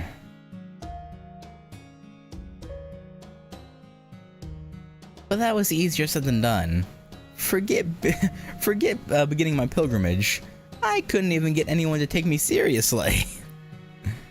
I tried to meet with the head of the Wind Clan in Salisbury, but the rebel army turned me away at the door. I tried doing a few odd jobs in response to their demands that I prove I was a child of prophecy, but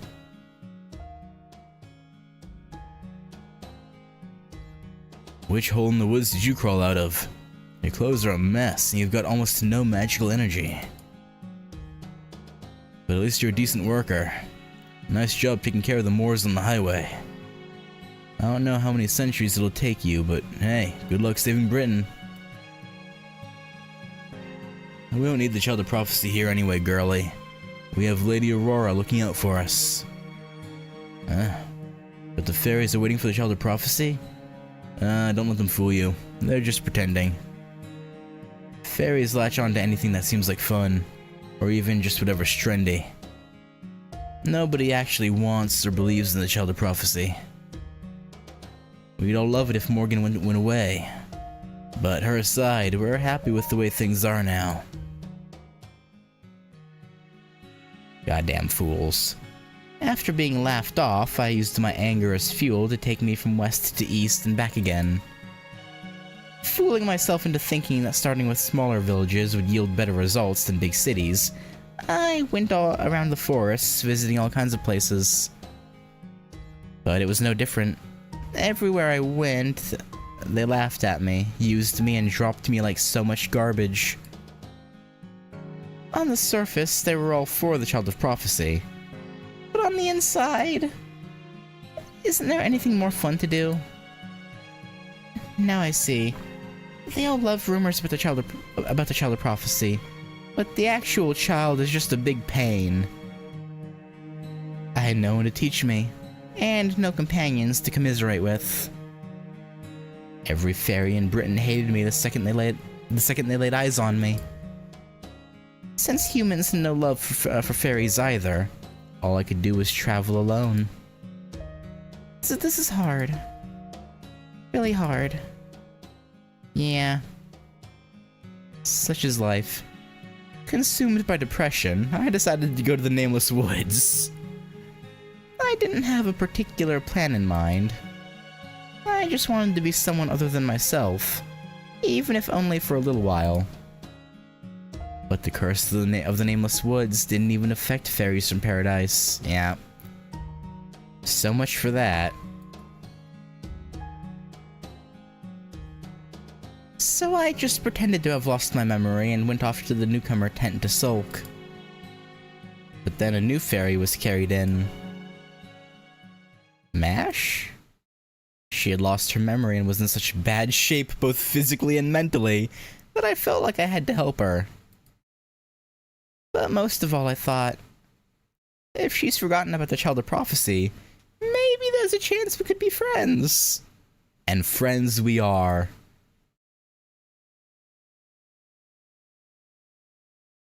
That's the end of my summer memories. At least I think so. I think we're friends, right? Right, Redatoria? I mean, we did lie to you a couple times.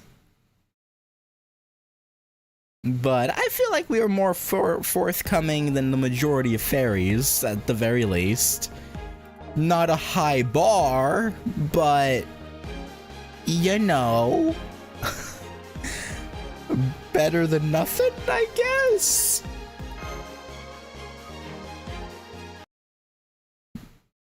I think so, anyway. This is it. We're finally to the spring memories. And since they're spring, I'm sure they're going to be lots of fun. I bet any obstacles we run into here will be total pushovers, so you won't have to worry much about taking them down. Uh-huh.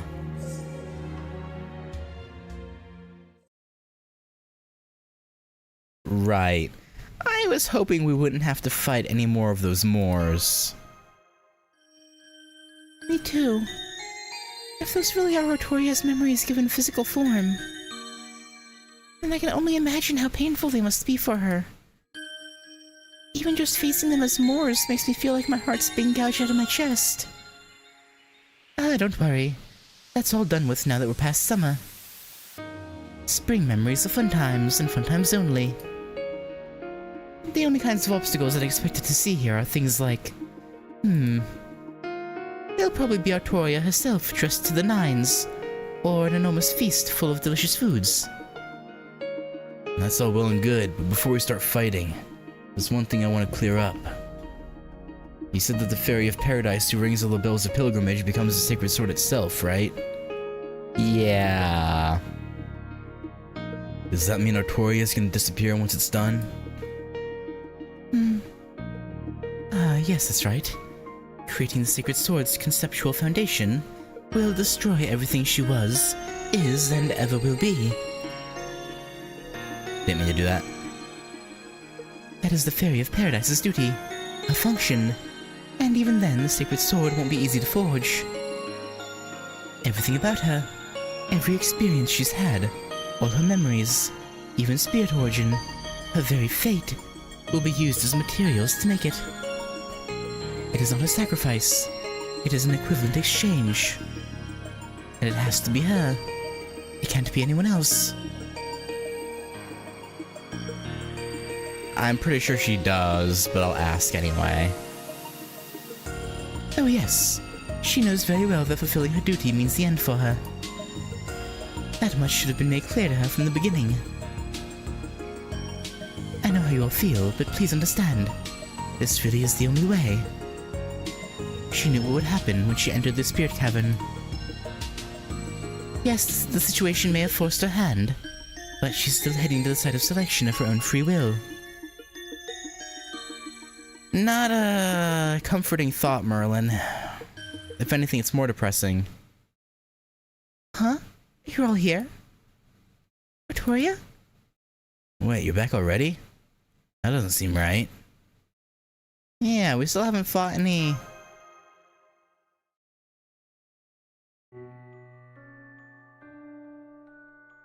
I see. Well, that was easy, huh? It was literally, yeah, you don't have, like, any fun memories. Oh. Oh. Well, what about when you would, like, argue with Nocnaria? Weren't any of those fun? Are those not considered good memories to you? That was easy, huh? It was literally over before I knew it. So that's the side of selection on top of that hill, huh? Okay, last one, there's a rotten egg. Oh my. She's trying to be strong, but...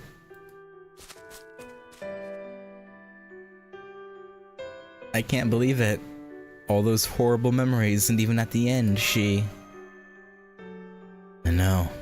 It just ain't right. But you know, Ritsuka, if nothing else, I'm glad you're so damn pissed off about it. So look, whatever happens next, just let the old man here handle it.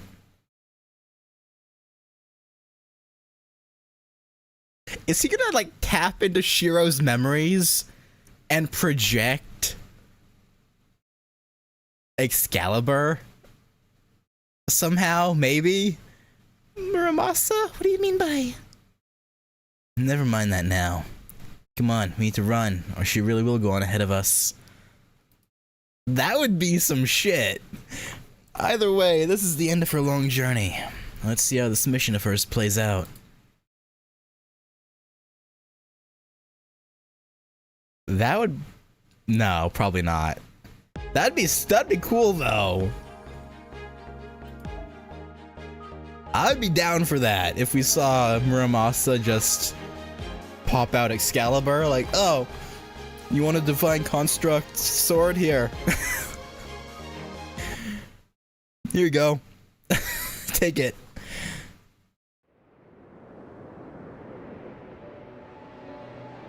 Whenever I close my eyes, this is where I'd be. Whenever I sleep, This is where I'd be. no, that's wrong.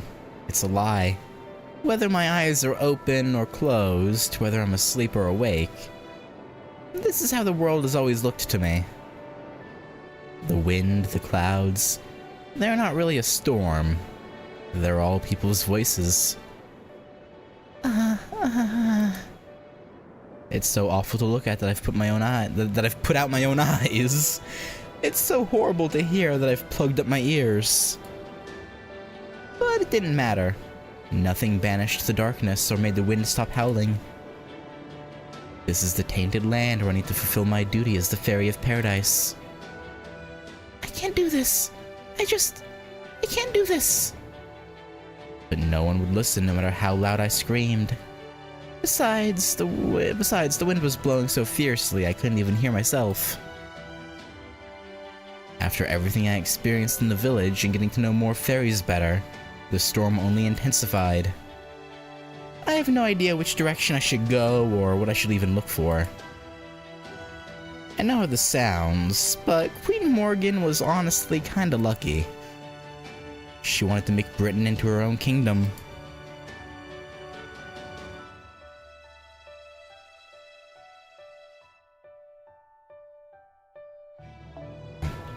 It was thanks to that powerful, envy-inspiring goal of hers that she navigated the storm without losing her way. But I don't have anything like that.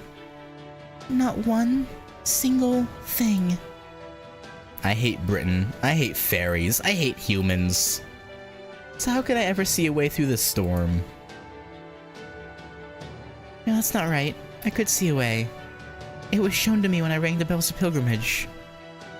Artoria Pendragon, King of Britain. When I heard that she was my proper human history self, I thought I was going to throw up. The ideal knight, the king who lived her whole life for others, and sacrificed all she had for Britain's future. I don't want to end up like her. I could never live a life like that. But to create the sacred sword is to also determine her fate.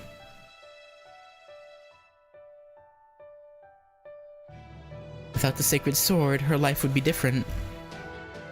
Without the sacred sword, Britain would come to a different end.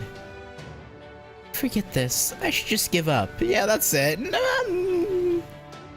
After all, I'm the only one who can save her. That's what I thought to myself each and every time I heard the bells ring. But I can still see that star. I don't know what that star is. I do know it's not my dream, my goal, or something I care about. But it's always been there ever since I was born. It may have grown small and weak at times, but it was always there, no matter how intense this storm got. I don't know where I want to go. I don't care about my duty. I just want to forget all this Child of Prophecy stuff. So why? I never stopped moving forward. I didn't want to give up. I couldn't let the storm beat me. Let's beat this storm. I don't get it. Why am I so obstinate? What is it that's stopping me from throwing my life away? As a fairy of paradise, I didn't have a spring. I didn't have much of anything. That's why I at least want to know why I couldn't just give up. I'm no queen. I'm no savior. So what brought an ordinary nobody like me so far? What did that tiny star mean for an ordinary girl like me? A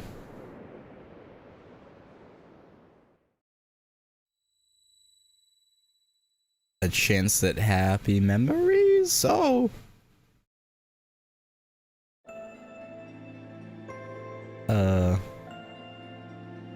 Is this the site of selection? The site of selection? The forge meant to make the sacred sword? Ah, that's right. That thing in the middle there is the furnace. The center of the universe. That's where the Fairy of Paradise is meant to go. All you have to do is stand there and a sacred sword will come into being.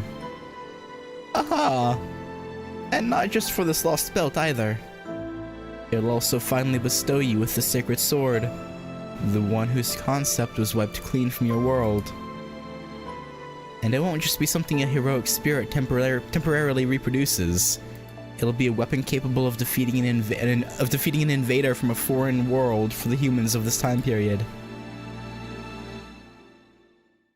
Does that mean that doing this will save Ritsuka and Mash's world? It'll make the impossible possible. They'll go from having no chance to having a small chance. It will? Well, that's all the more reason to do this! Uh-huh! Britain will go back to the way it used to be. And it'll save the outside world, too. What more could we ask for? Yeah, but it'll also mean you won't be here anymore. Hey, what's wrong? You both look almost sick. What is it? Do you need to rest up outside? It's okay if you do. This probably won't take too long anyway. It's not that.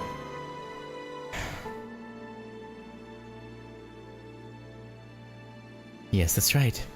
Creating the sacred swords, its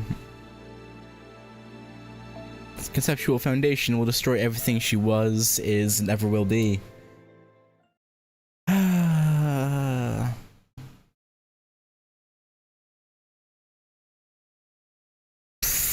Ooh. Ooh. Ooh, ooh, ooh, ooh, ooh.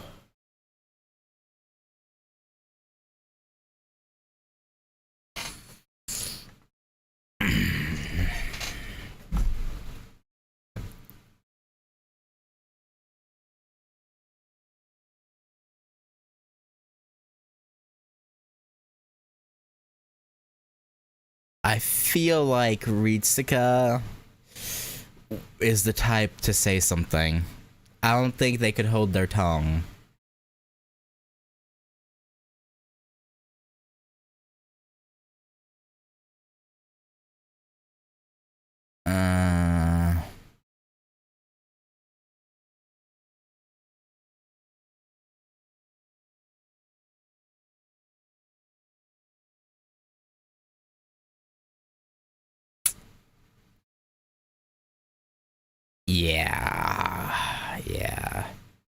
So the 6 A-rays also have a Fairy of Paradise to make Excalibur out of? Or they give part of themselves each for it?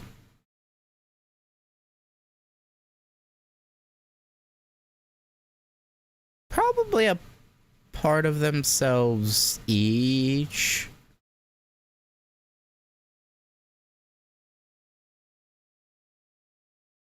Like maybe they gave up their A-ray power to...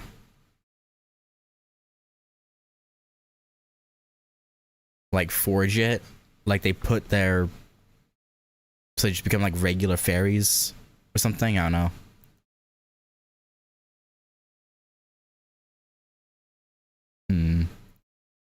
Yeah, you don't have to do this. Don't be silly, Ritsuka. You're the one who praised me for not running away.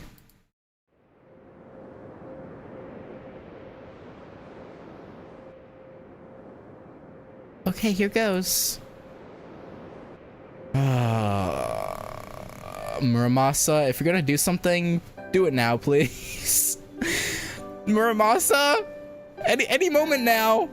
You seem to have a plan.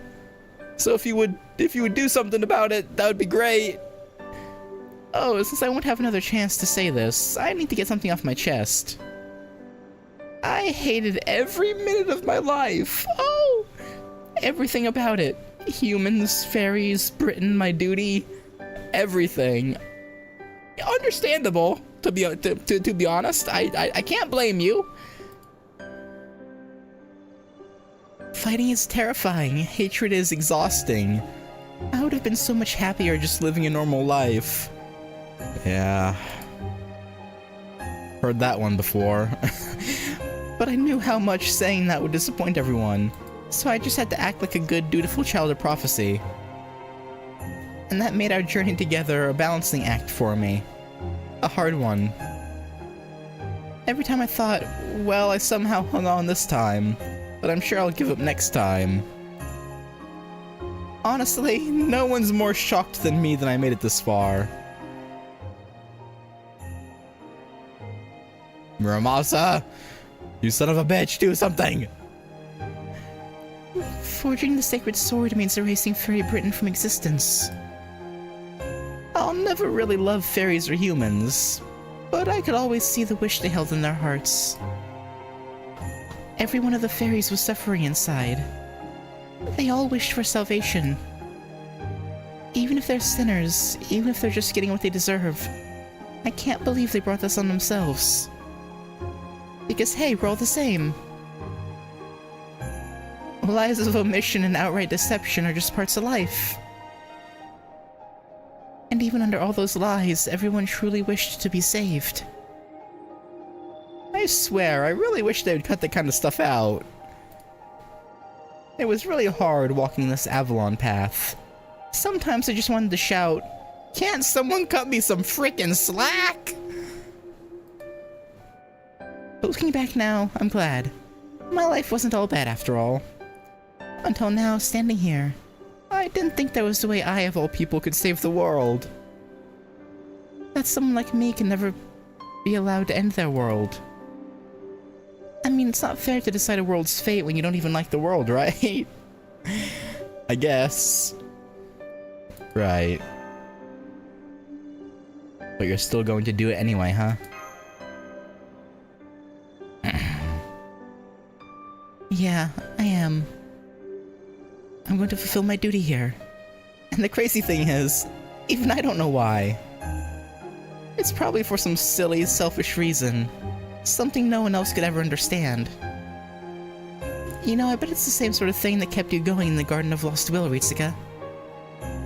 And the same kind of thing that made you stand firm in the face of the calamity in Norwick, Mash.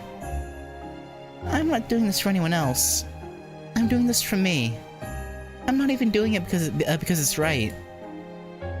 I think I've been making my way through this storm because there's something I just can't turn my back on.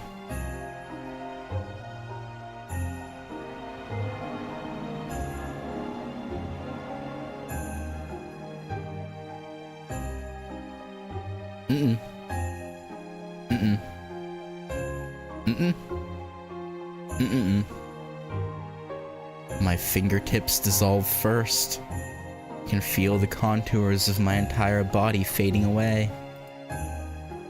My memories will probably go after this. And then my sense of self. The planet's inner sea isn't stripping away all my memories at once. Like one's just as good as another. To make the sacred sword, it has to go through them carefully, so it could understand humanity in the present day. I was only ever a means to learn about them, so it could shape a better, more powerful sacred sword.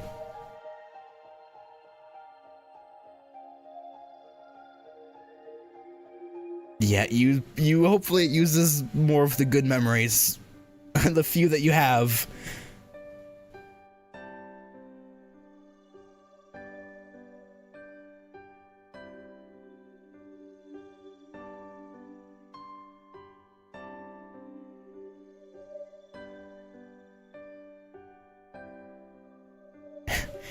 Ritsuka jump scare.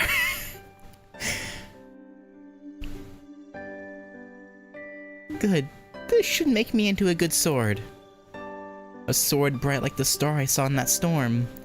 The planet's light that won't ever fade in the face of the wicked. A sword that isn't me from a place that isn't here. A sword bearing the wishes of the masses and hope for their happiness. A sword who can hold her head high at the sight of selection and become the saber fit to stay by your side. Oh, I'm so glad. As Castor, the Fairy of Paradise, I may not have had spring memories. But as Artoria, as myself, I have such wonderful memories of my journey.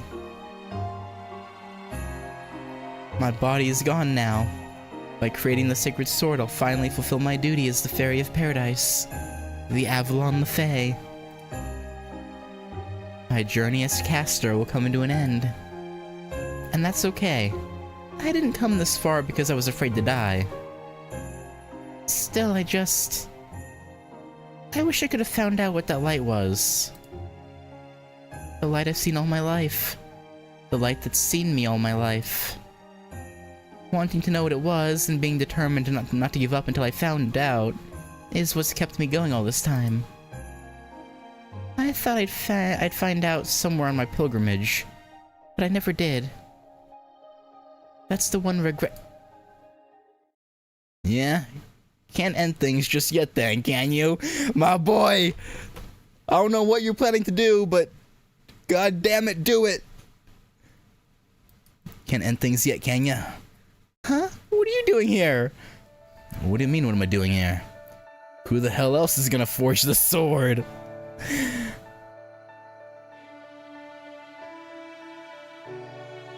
My whole life's been about making blades and cutting through destiny and karma. I'm Senji goddamn Muramasa! ... Go on, move aside. You brought the iron. Now let the swordsmith do his job. No-ho, so this is the planet's inner sea and the universe's furnace, huh? Woo boy, just getting close is enough to burn ya. And that's what I'm talking about. This right here, this is a job worth doing. Thanks, Artoria. Guarding you wasn't a bad gig, but this is much more my kind of work. If I got a say in it, I'll take a searing forge over escort duty any day of the week.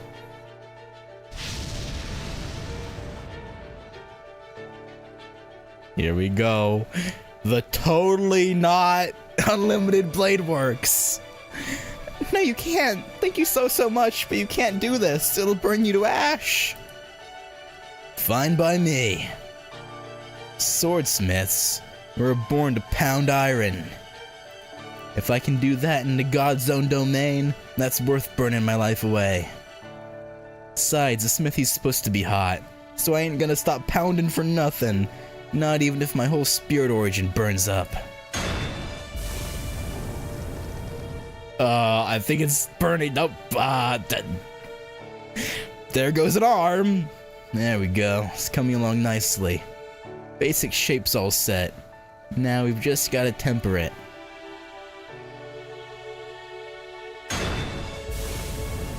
And there goes the other one. No, stop, you can't. Huh? Ah, I'm floating! Why am I floating? Know that? That'll be because I took over here. You're probably getting booted out so you don't get in the way. Alright, Child of Prophecy. See you around. Got more iron than I need for this sword, so don't need to use it all. Especially if you still got something left to do. I could use this power for the final finishing touch, but I want you to take it for yourself. In exchange, I'm gonna use this to finish the job. Since you bought my life, seems only right that I pay you back with it, right? Don't be ridiculous, you've more than paid me back for that. Not in his mind. Besides, you're from the outside world, and you're Ritsuka's enemy. You don't have any connection to Britain. Don't you have another job you need to do? True. I don't know how I'm gonna face the foreign god now. But hey, now I'll probably never see her again anyway. Don't worry about it. I'm doing this because it's what I want. Just like you. This was always my destiny. That said, I'm sorry I never got to make you that beret.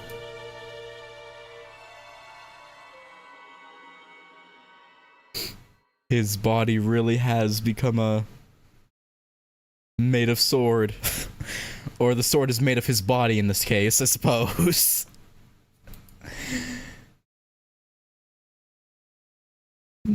My goddamn goat.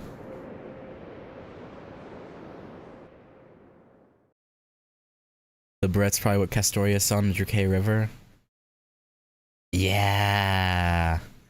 Yeah, it was, because only he and her knew it. He's the only one who saw it.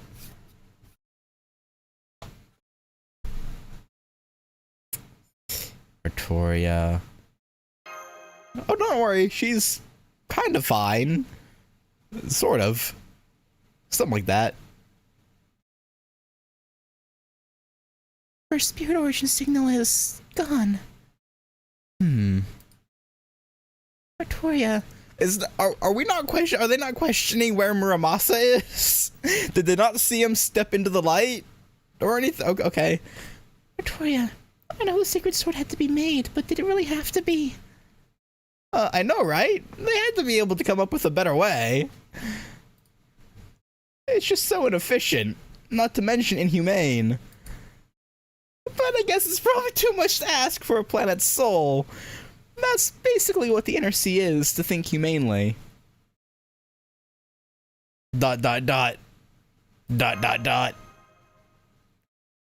Sorry to keep you waiting, Ritsuka. Nash. This is the essence of the sacred sword. Go on, take it.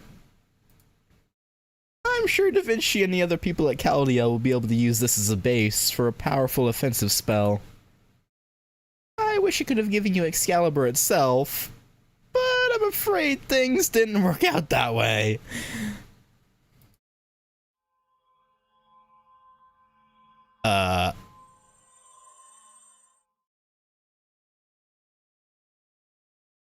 Hold up.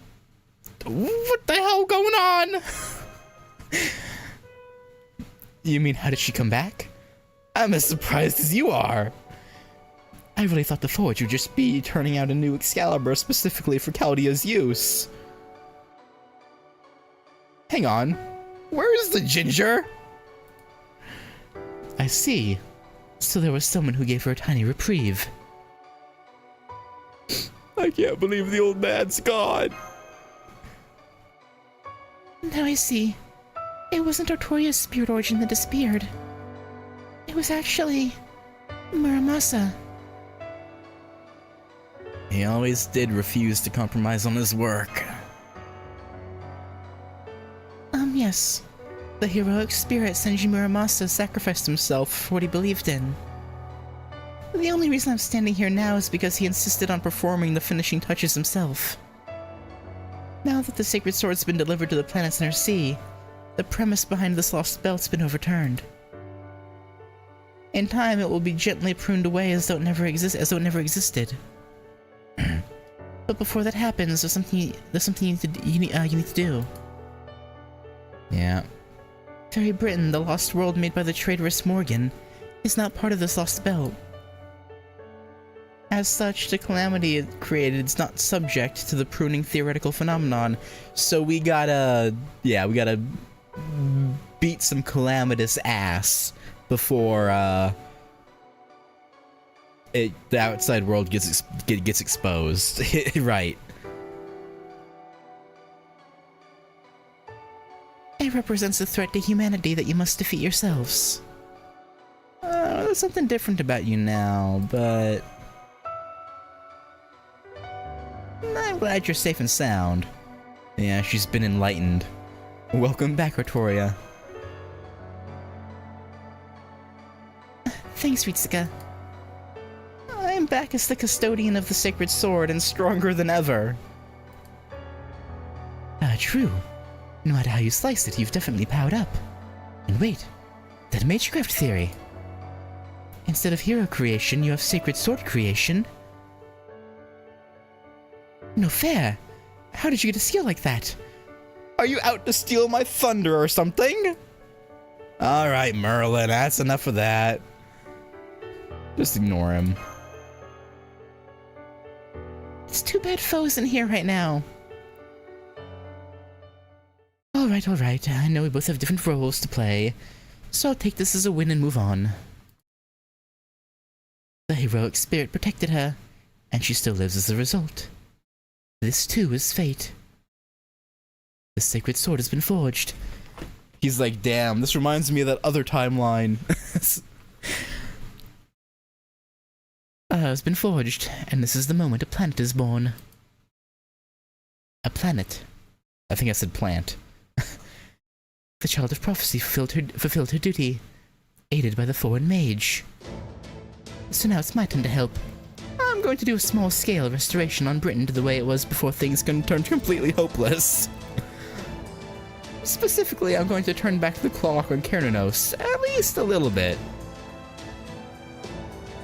Turn back the clock? You mean to before he appeared? You can do that? That's right, once Kernanos shows up and covers the land in his curse, not even the Sacred Sword's protection will be enough for you to win.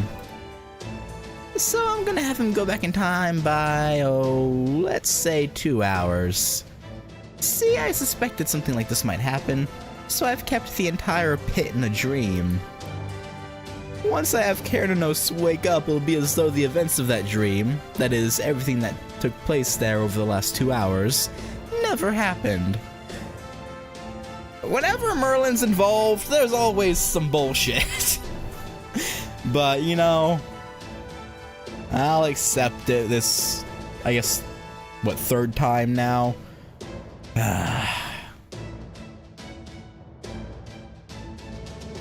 You did something similar in Uruk, didn't you? Indeed. It's been pretty boring waiting around here ever since I was freed from the garden, so I spent some time casting a spell in the pit. My spirit origin's practically falling apart now as a result, but oh well. Suffice to say, once I disengage my dream zone, I'll probably disappear along with it. I wish I could stick around to see how your battle goes, but sadly it doesn't look like that's going to happen. But don't worry about me. Even I felt bad about basically demanding Artoria to be the only one to sacrifice everything. Sure, things didn't turn out exactly as I planned, but hey, that's why we build in margins of error. For my last trick, I'll even help you out by sending you straight to the storm border, without having to go back to the spirit cavern. When you get there, it'll be only 1 hour, before Kernanos shows up, and you'll have another hour after that before his curse spreads everywhere. That gives you 2 hours to settle this, but this time you should at least have a fighting chance. Muramasa and I both gave everything we had for this. All you have to do now is the best you can. Isn't that right, Nameless King? Can I ask you to watch over Ritsuka and Mash for me? Of course. You take care too, Major Flowers. After all, this is just a shadow of Avalon, so I'm sure the real you is still imprisoned in that tower. Saw right through that too, did you? Yeah, you're definitely the Sacred Sword's guardian now. Alright, then back to dying Britain with you all. Oh gee, thanks. Once you overcome its twilight skies, you'll find clear blue ahead.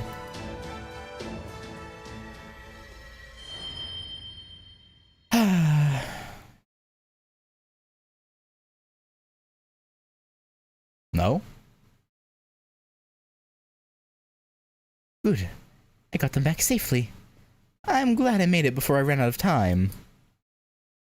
Oh, though I just remembered I forgot to ask something.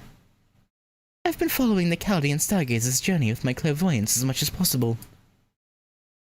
And Ritsuka talked to herself a lot more than usual this time.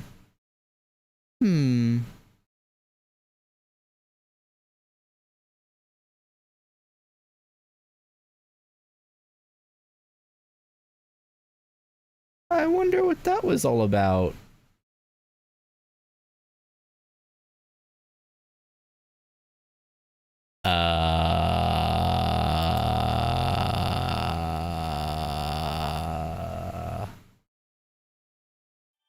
Huh.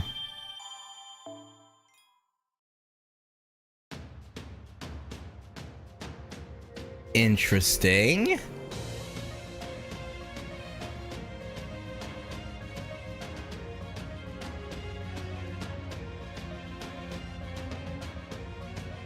I assume this is probably Barguest moving along.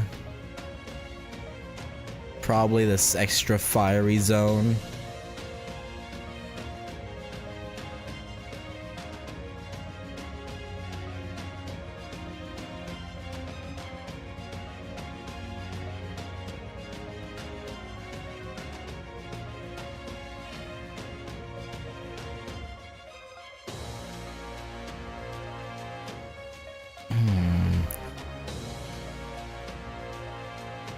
He could have meant either one of two things with that, though. Either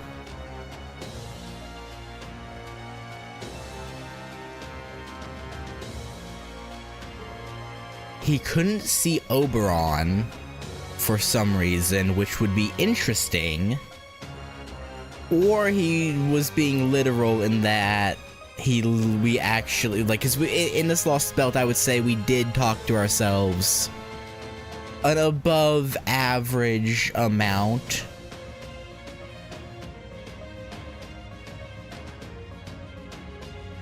But I feel like there were a lot of times where we were talking to Oberon one-on-one.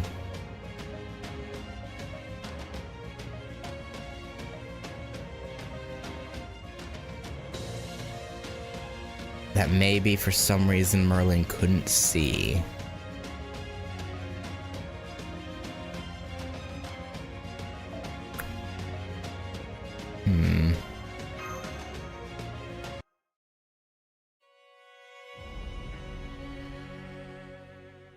Which is suspicious.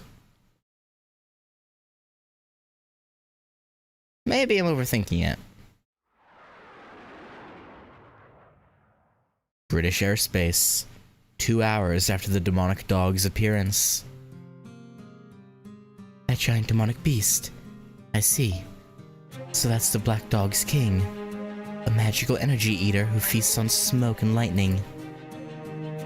So Barguest has become a calamity. And Cernunnos' curse shows no signs of slowing down. There's nowhere left to run. The way things are going, all fairies are destined to become an unseelie court, or turn into Moors. Either way, there's only a handful of sane fairies left. I don't know how long I can hold out either. If this really is the Great Calamity, then it's all her fault things turned out this way. Aurora, my love, my reason for existing, my... Yeah, you're seeing her for the crazy bitch she is. Listen to me, Lancelot. Einsel's a very dangerous fairy.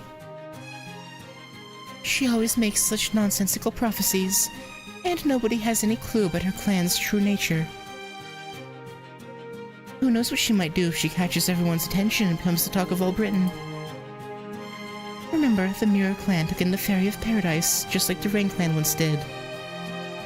Well, Well, though technically the Mirror Clan threw Castoria away.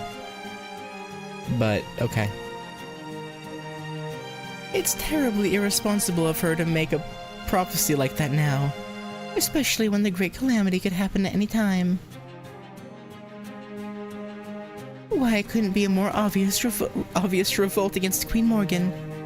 Just thinking about it makes my wings go dull. You understand me, right, Melusine? After all, you're my prince in shining armor. You always bring me whatever I desire most, don't you? That she does. She doesn't have any wicked thoughts whatsoever. Really, good and evil don't factor into it at all. Most people think of her as the kindest, most compassionate fairy, one who strives for a world in which fairies and humans can coexist in peace. But they're wrong. That's just the image she projects. The only one she truly loves is herself. Yeah, that checks out. The only thing she cares about is maintaining a world where she's always beloved. A world where she can always be on top. Oh. She only advocates for humans, so they'll fawn all over her. She only guides fairies, so they will all respect her. She seems like such a skilled leader because she never fights with anyone. She didn't survive this long because she is strong. She's just always had a gift for dragging other leaders down. Every time a fairy more popular than her showed up, she would send the world down a dark path according to her whims. This time was no different. She didn't mean any harm. She just came to the realization that the Mirror Clan was dangerous, and believed it with all her heart.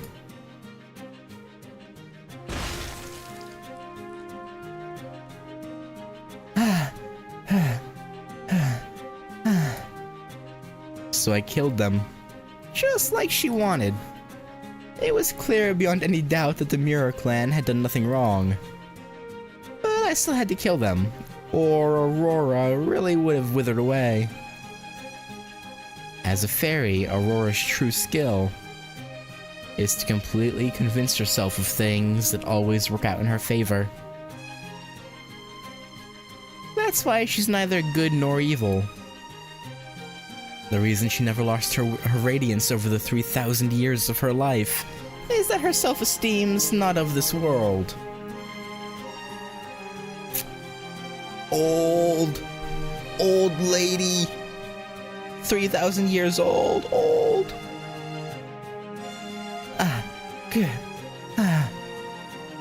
I buried my face in hands stained with the Mirror Clan's blood, trying to avert my eyes from what I had done.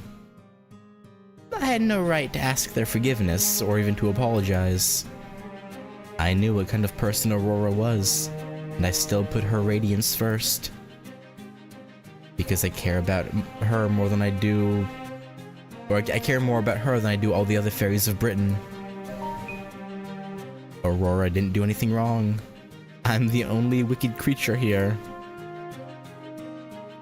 I've committed so many crimes, all because I didn't want to lose her love, even though I knew it wasn't genuine. What a sad existence you live, huh? But that day was special. The Mirror Clan was special. They were a gentle group of fairies protecting Albion's corpse, and by extension, me. Not one of them so much as resisted. If anything, they seemed to pity me as they came to offer up their own lives. I didn't have a choice. Aurora would have withered and died if I hadn't done this. This isn't my fault. I didn't want to kill them. Aurora, I did this for you. All I want in return is for you to smile and say thank you. I decided not to fly so I wouldn't leave any evidence. On the night I returned, covered in mud and soaked to the bone. She didn't say thank you. I can't believe the entire Mirror Clan city is gone. What could have happened to them? They say it was a Moors attack, but how could Moors have gotten past the city walls? It must be Queen Morgan's doing. She must have gotten mad at Einsel's prophecy and...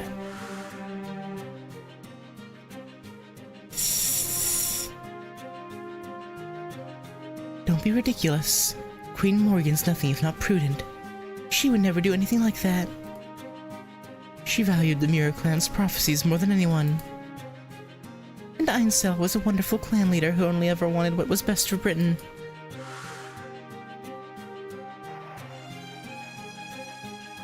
Yeah, you got used. Ah, poor Einsel. How could this happen to you? Whatever attacked the Mirror Clan is the foulest of beasts. The most rotten, hateful monster in all of Britain. Ooh. That stings, huh, Melu? Even if it may seem pretty on the outside, it only manages that by imitating me. Ah, what a horrendous, awful creature. Just thinking about it makes me sick. Is this why Melu was crying that night? That Percy saw? Probably.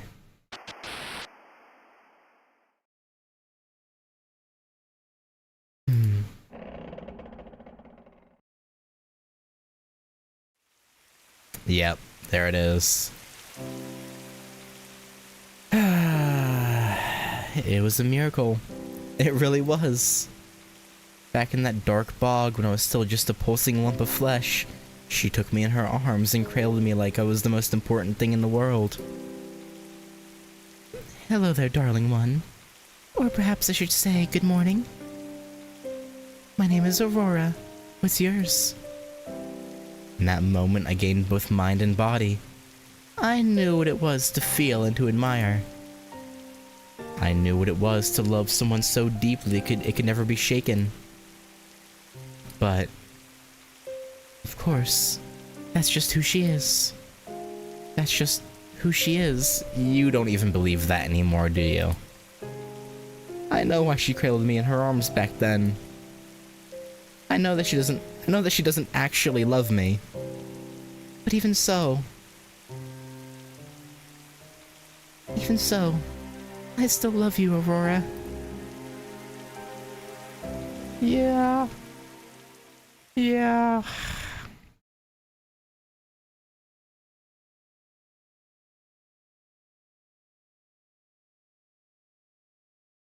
Imprinted so hard you're gaslighting yourself into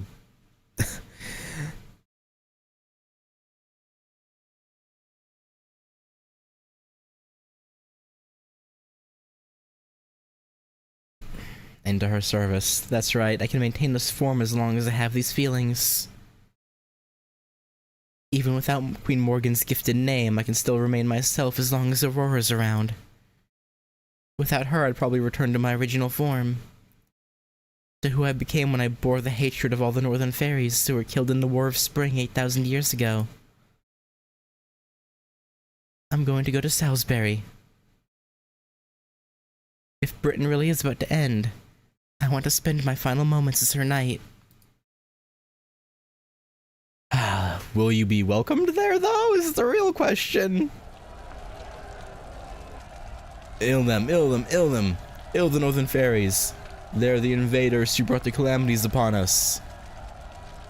Are there any fairies who've been infected with Moor's poison? If you find one, capture and ill them before they become Moors. Round up the humans, make them fight the Moors. Ill any who refuse as an example to the others. The cathedral. Open the doors to the cathedral. The city is tainted. Run for the cathedral. Lady Aurora will help us. Lady Aurora will save us. She's the new Queen of Britain. I'm sure she'll sacrifice herself to the Moors to save us all. I don't think that's how that works. Oh my, they all look so dreadful now. And to think they used to be such peaceful fairies. Aurora. Who's there? How did you get in here? It's me, Aurora. I came down from the bell tower. The city is in chaos. Most of the fairies have lost their minds.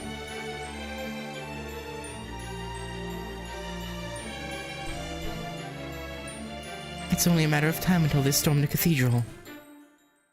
I hate to say this, but Salisbury's done for. Oh my. I see. Yes, of course. I still have you, Melusine.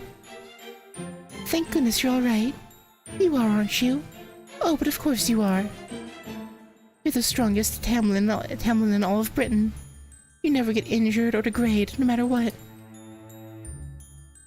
You're still my beautiful, beloved knight, no different from the day I met you. You couldn't have come at a better time. I knew you were the only one I could rely on. Yes, you're right. Salisbury is done for. No, Britain itself is doomed. If only there were a way we could survive. Ah, how did things ever come to this? It's so terribly sad, but I'm afraid there's no other way. Melusine, would you stay with me? I need you. Yes, of course. I'd be happy to spend our final moments together. I need you to help me escape. You can take me away from here, right? Oh, Melu. I don't know why you got your hopes up.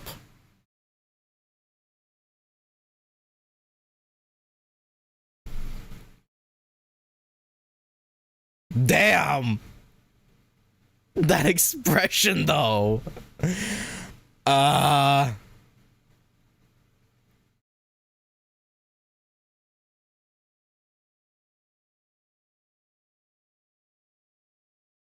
What? Is it so surprising? It's a natural response to run from danger, isn't it?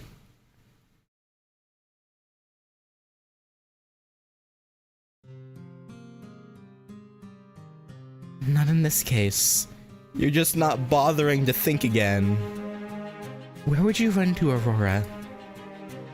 Where could you hope to go after abandoning this world, and all the fairies who believe in you? Yes, it's all such a shame. But they won't love me anymore, right? So forget about them. Let's go somewhere more fun instead. The world outside Britain. You heard about it from the Chaldeans, right? I'm sure it must be better than this boring old world. It's a world of nothing but poor, weak, filthy humans. Making my ideal world there should be easy. And you and I will be the only two fairies in it. That's what you want, right? My darling child. My little Melusine. I love you more than anyone right now. No, you fucking don't. Now come, take my hand, and let's go start our new life together, okay?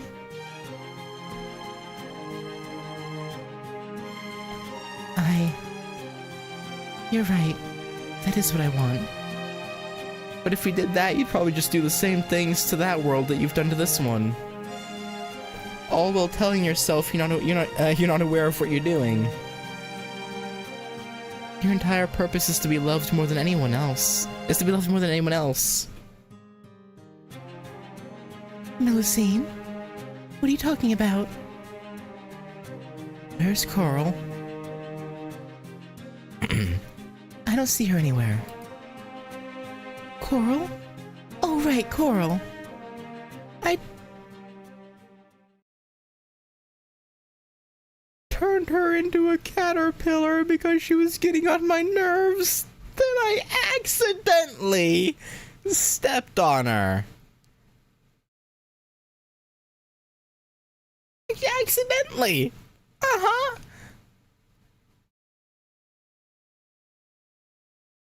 Be careful you don't step in the mess over there. You'll track it all over my nice clean floor. Yeah, you're hopeless. Aurora, I want you to know that I love you. I love you whether you believe it or not. Whether you even care or not. No matter how evil you might be, I'll still make all your wishes come true. Oh, that's wonderful. I don't know what you're talking about, but yes, that sounds lovely.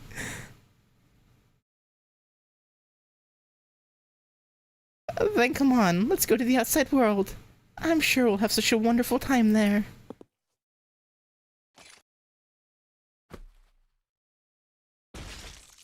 Yeah. Huh?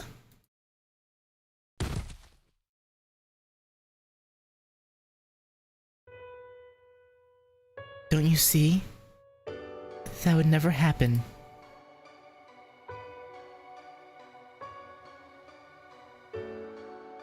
That can't ever happen. You'd never find the love you need in the outside world. This was the only place you could be more beloved than anyone. Proper human history isn't as simple as Britain. They'd see you for how evil you are in an instant. Do you really think you could survive in a world like that? You can't even bear to go without absolutely pristine water? Your wings, your face, everything about you would fade and waste away. And that would be more than you could bear. You would never be able to love yourself again. But you'd keep on deceiving yourself, trying to live the same way you always have even though you no longer recognize yourself. Every morning you would look in the mirror and die a little more inside. Maybe that's just normal life for other fairies. Maybe they wouldn't think anything of it. But for you it'd be the cruelest torture imaginable. Every day you'd cry yourself to sleep in despair, unable to even muster the courage to end your own life. Every day would be a fresh hell where you cling to glory that will be forever beyond your reach. Every day you'd hate yourself more and more.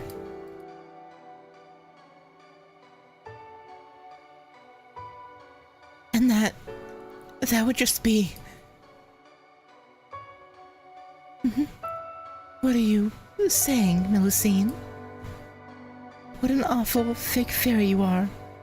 Talking about a future that could never come to pass. Why, the very idea of me becoming more miserable with every day sounds even worse than death. Now, never mind that. Hurry and take me to the outside world, to where everyone will love me again. Because you only live to please me, right? That's right. It would have been better if I'd only lived for myself. If I did, then I would have kept you alive no matter what.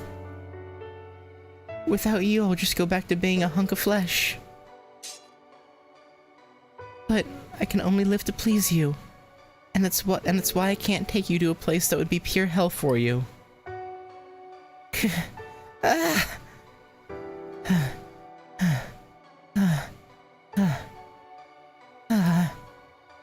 Even now I still remember when we met. I can see it like it was yesterday. I remember the wind that blew through the dark bog. I remember the way you shone so brilliantly. I remember how I swore to give everything I had to protect you. I love you, Aurora. I love you so much. Even if I should lose this form forever, I'll always...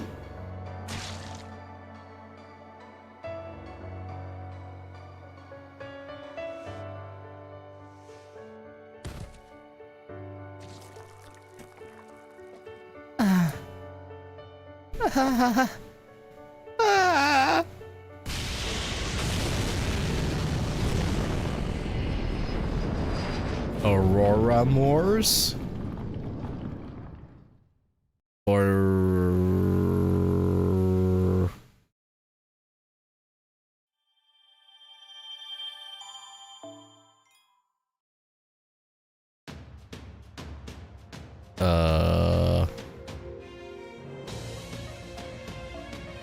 Whatever that was is probably fine. Okay.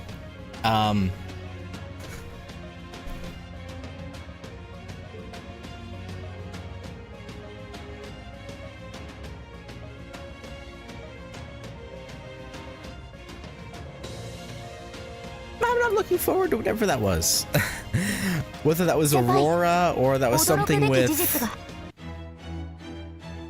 いらっしゃいマスター君。カタログはこっちだよ。 Melu. 先輩、 It could honestly go either 残 way. 暑お見舞い申し上げます。暦の上では And yeah, もう秋 Aurora, ですが yeah. Tippo's right. Aurora couldn't leave because she was born in the era of the Fae era. Only fairies born during the era of the High Queen can go back to, or not back, but go to proper human history. That was one of the rules for it. All right, so yeah, no, we're not. I'm gonna stop there. I think we're not gonna finish today, because that's a long, damn, very long section. And then there's the epilogue after that. So yeah, we're gonna have to leave it here.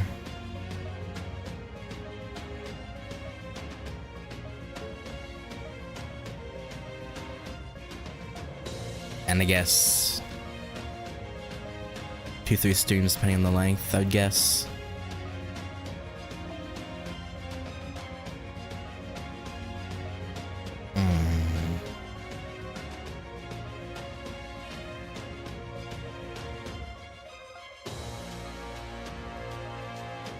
Yeah, it's hard to say. Yeah, with the fights, because there's gonna be the Barghest fight. Whichever, I assume it's probably Melusine, who just transformed into something. So we'll have to deal with that. So Barghest, Melu, and then Keranos. And probably Bavanshi, because there was that scene where a face that looked definitely not like Keranos was talking about getting revenge and yada yada yada. So I think Keranos, and I have this theory purely because of Summer Bavanshi. I think Keranos made her into his new priestess. And that makes sense with Summer Bavanshi's whole thing being, 地道にコツコツやる？それとも盛大にリソースを使うのかな？ yeah. So I'm guessing there's gonna be at least 4 fairly tough fights in this.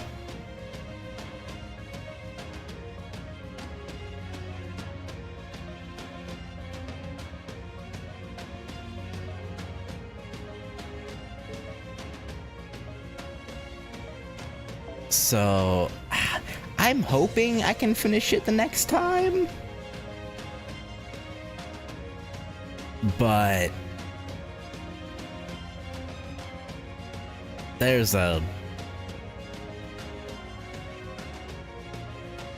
more than decent chance it might have to extend to one after.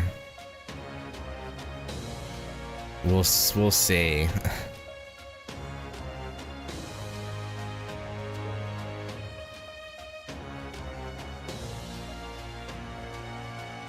But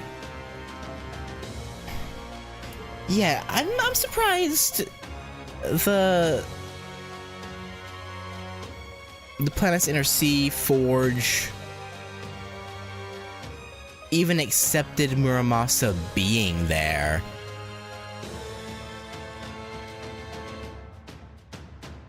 But I mean, I guess once it had the memories it needed from Artoria to serve as like the foundation, any old spirit origin would work, I suppose, as the actual like sword itself.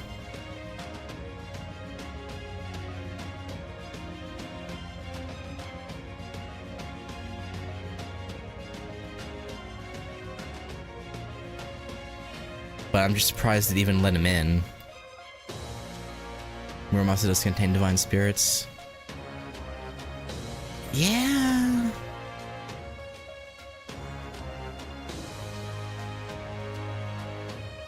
But I don't know if it was. I was gonna say if it was like normal Avalon, maybe. But since this was a shadow projected onto Britain, I don't know if it would have worked that way. But yeah, I guess. I mean, it clearly did. So I suppose it doesn't really matter. So, you know, all's well that ends well. I suppose. Or, well, didn't end well for Muramasa, but... well, I mean, I guess you could say it ended well for him, because he accomplished what he wanted to. He saved Artoria from...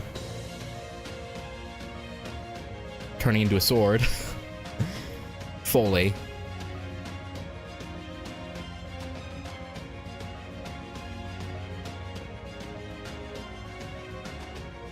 So, I mean...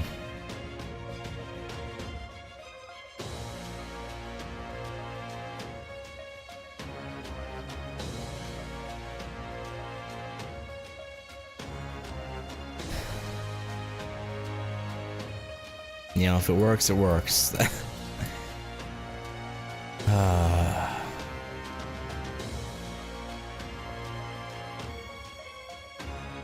Is it weird that I'm still kind of coping that Morgan's not dead?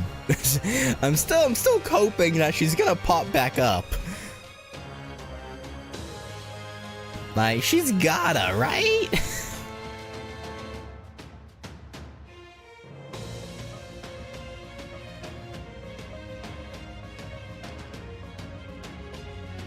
I don't know. Marissa has Divine Spirits, Master Swordsmith with full Japanese sword wank, and the guy who had Avalon in him can project Excalibur. Fair to say, isn't exactly an average guy, yeah. Yeah.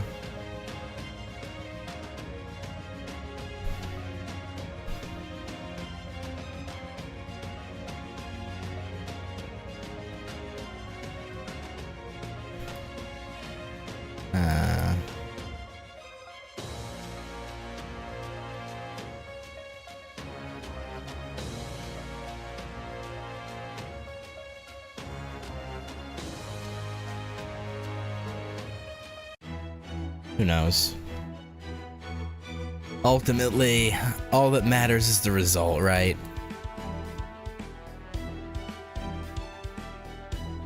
But yeah, that was...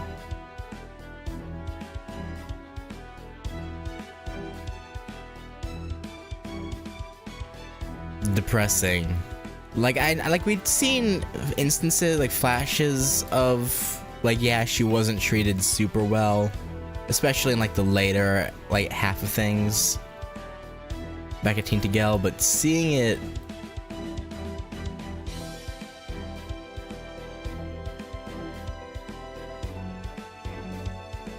seeing her trying to save them despite us now knowing that they were really sucky people. Like, they straight up, they took her one, like, actual friend, quote unquote, in Merlin away.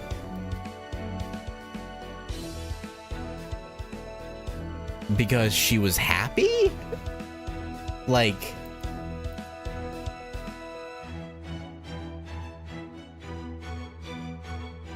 I don't know, man.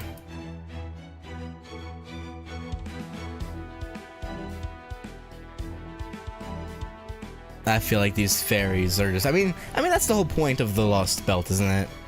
Like, that fairies are pretty irredeemable, and they need someone to absolve them of not just the original Six's sin of letting the Earth die, but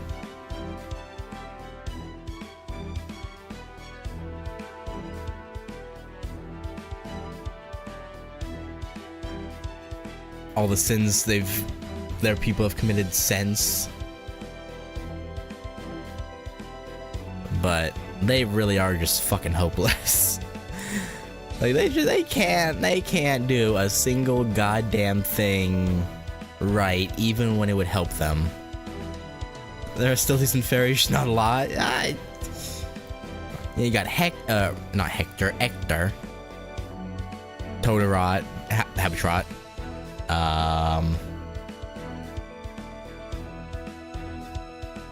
I'd say Barghest was a good fairy.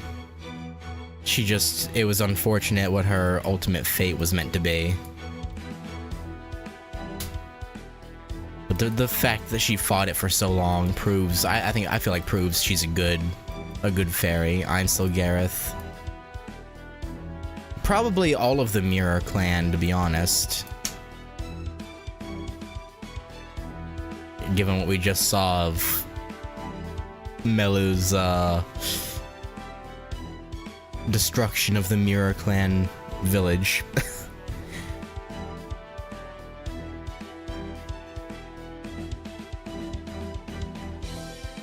Rain Clan was also nice, supposedly.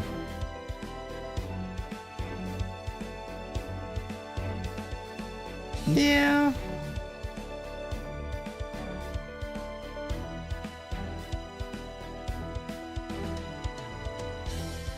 I'm trying to remember, didn't Morgan say that there was some in the Rain Clan who didn't approve of her being taken in?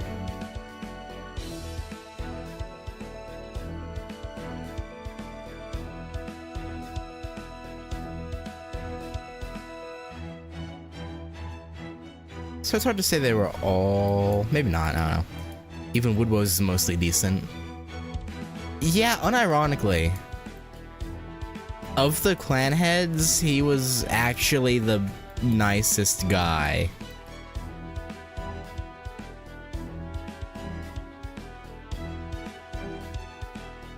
He was just too loyal for his own good.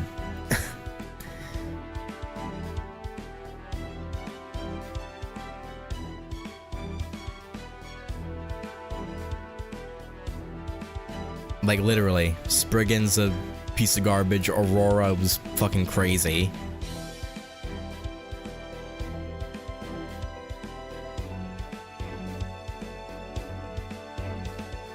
Murian... Well...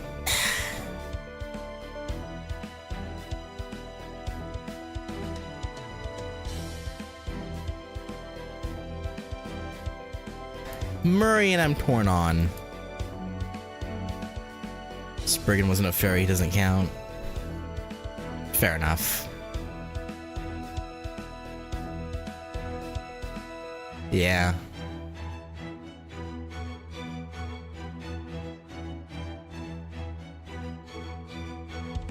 Murian's entirely justified in everything.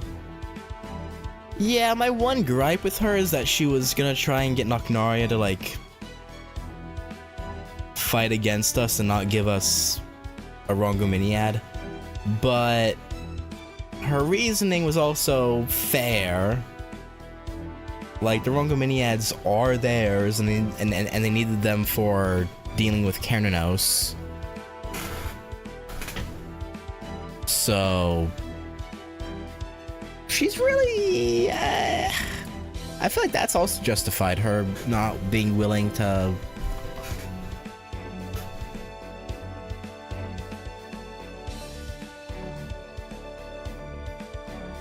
give us a Rongo. I feel like that was actually pretty... a fair concern of hers.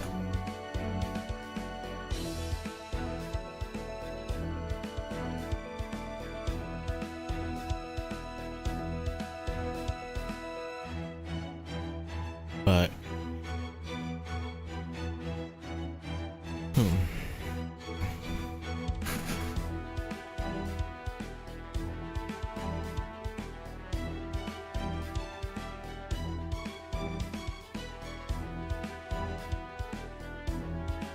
I don't know. At the very least, because we got... I think it's because maybe we got more... No, we didn't even really get more scenes of Woodwose, did we? I'd say maybe it's because we got more Woodwose scenes than Murian, but that's not really true. they're probably pretty equal, if not more, Murian scenes.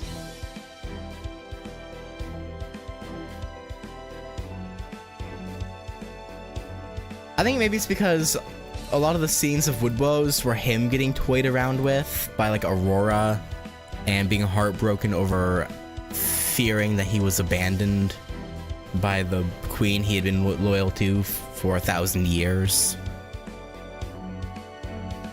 Whereas Murian was constantly scheming.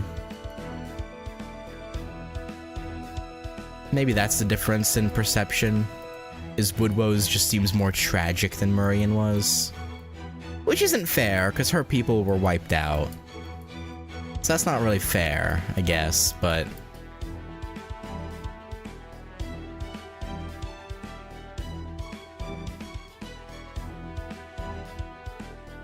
I don't know. Like, I don't even blame her for the Fang Clan thing. It's more everything else that kind of puts me off about her.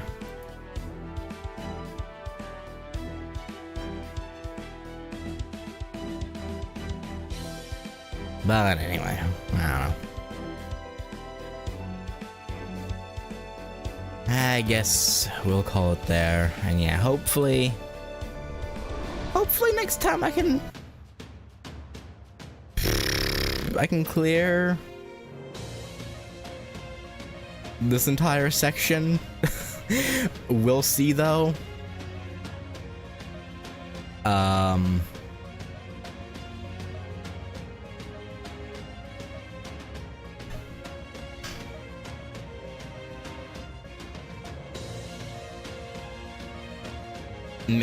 Maybe.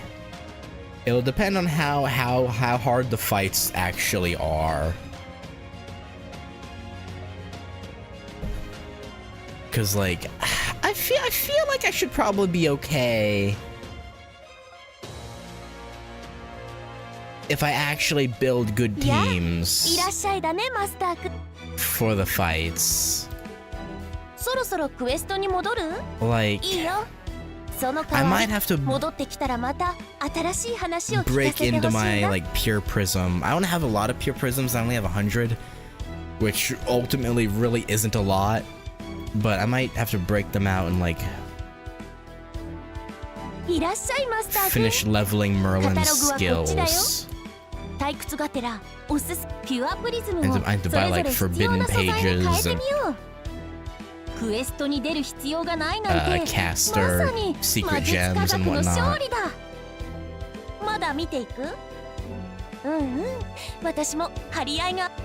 don't know what else you would need after that though.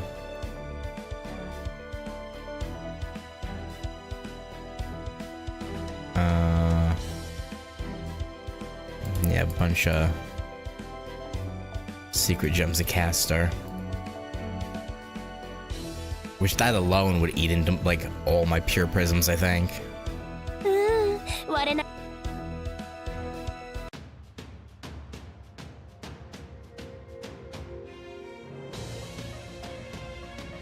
So, bit of a tough spot there. I can probably get by without Merlin. I don't know. I guess I'll have to see when we get to the fights and see what they call for.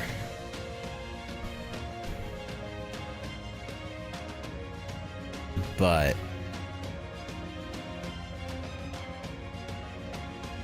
yeah, it really sucks that the anniversary period for being able to use the blue leyline stones is done. Because those would be really handy if the fights are as terrifying as... Or at least one of the fights is as terrifying as you made it seem.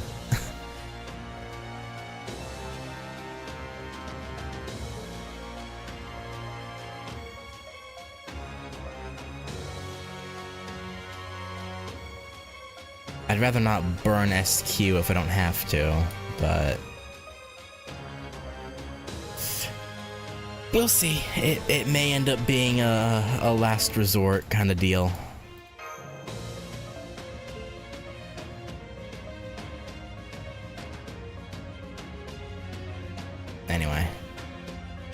I guess that'll do it. Thank you guys for watching, and yeah, well, I'll see you next time for the conclusion. Well, maybe the conclusion. Maybe the conclusion if I can do the fights in one day and not get like hard locked out. Maybe. That's really capital M maybe. But yeah. I'll catch you then. Peace.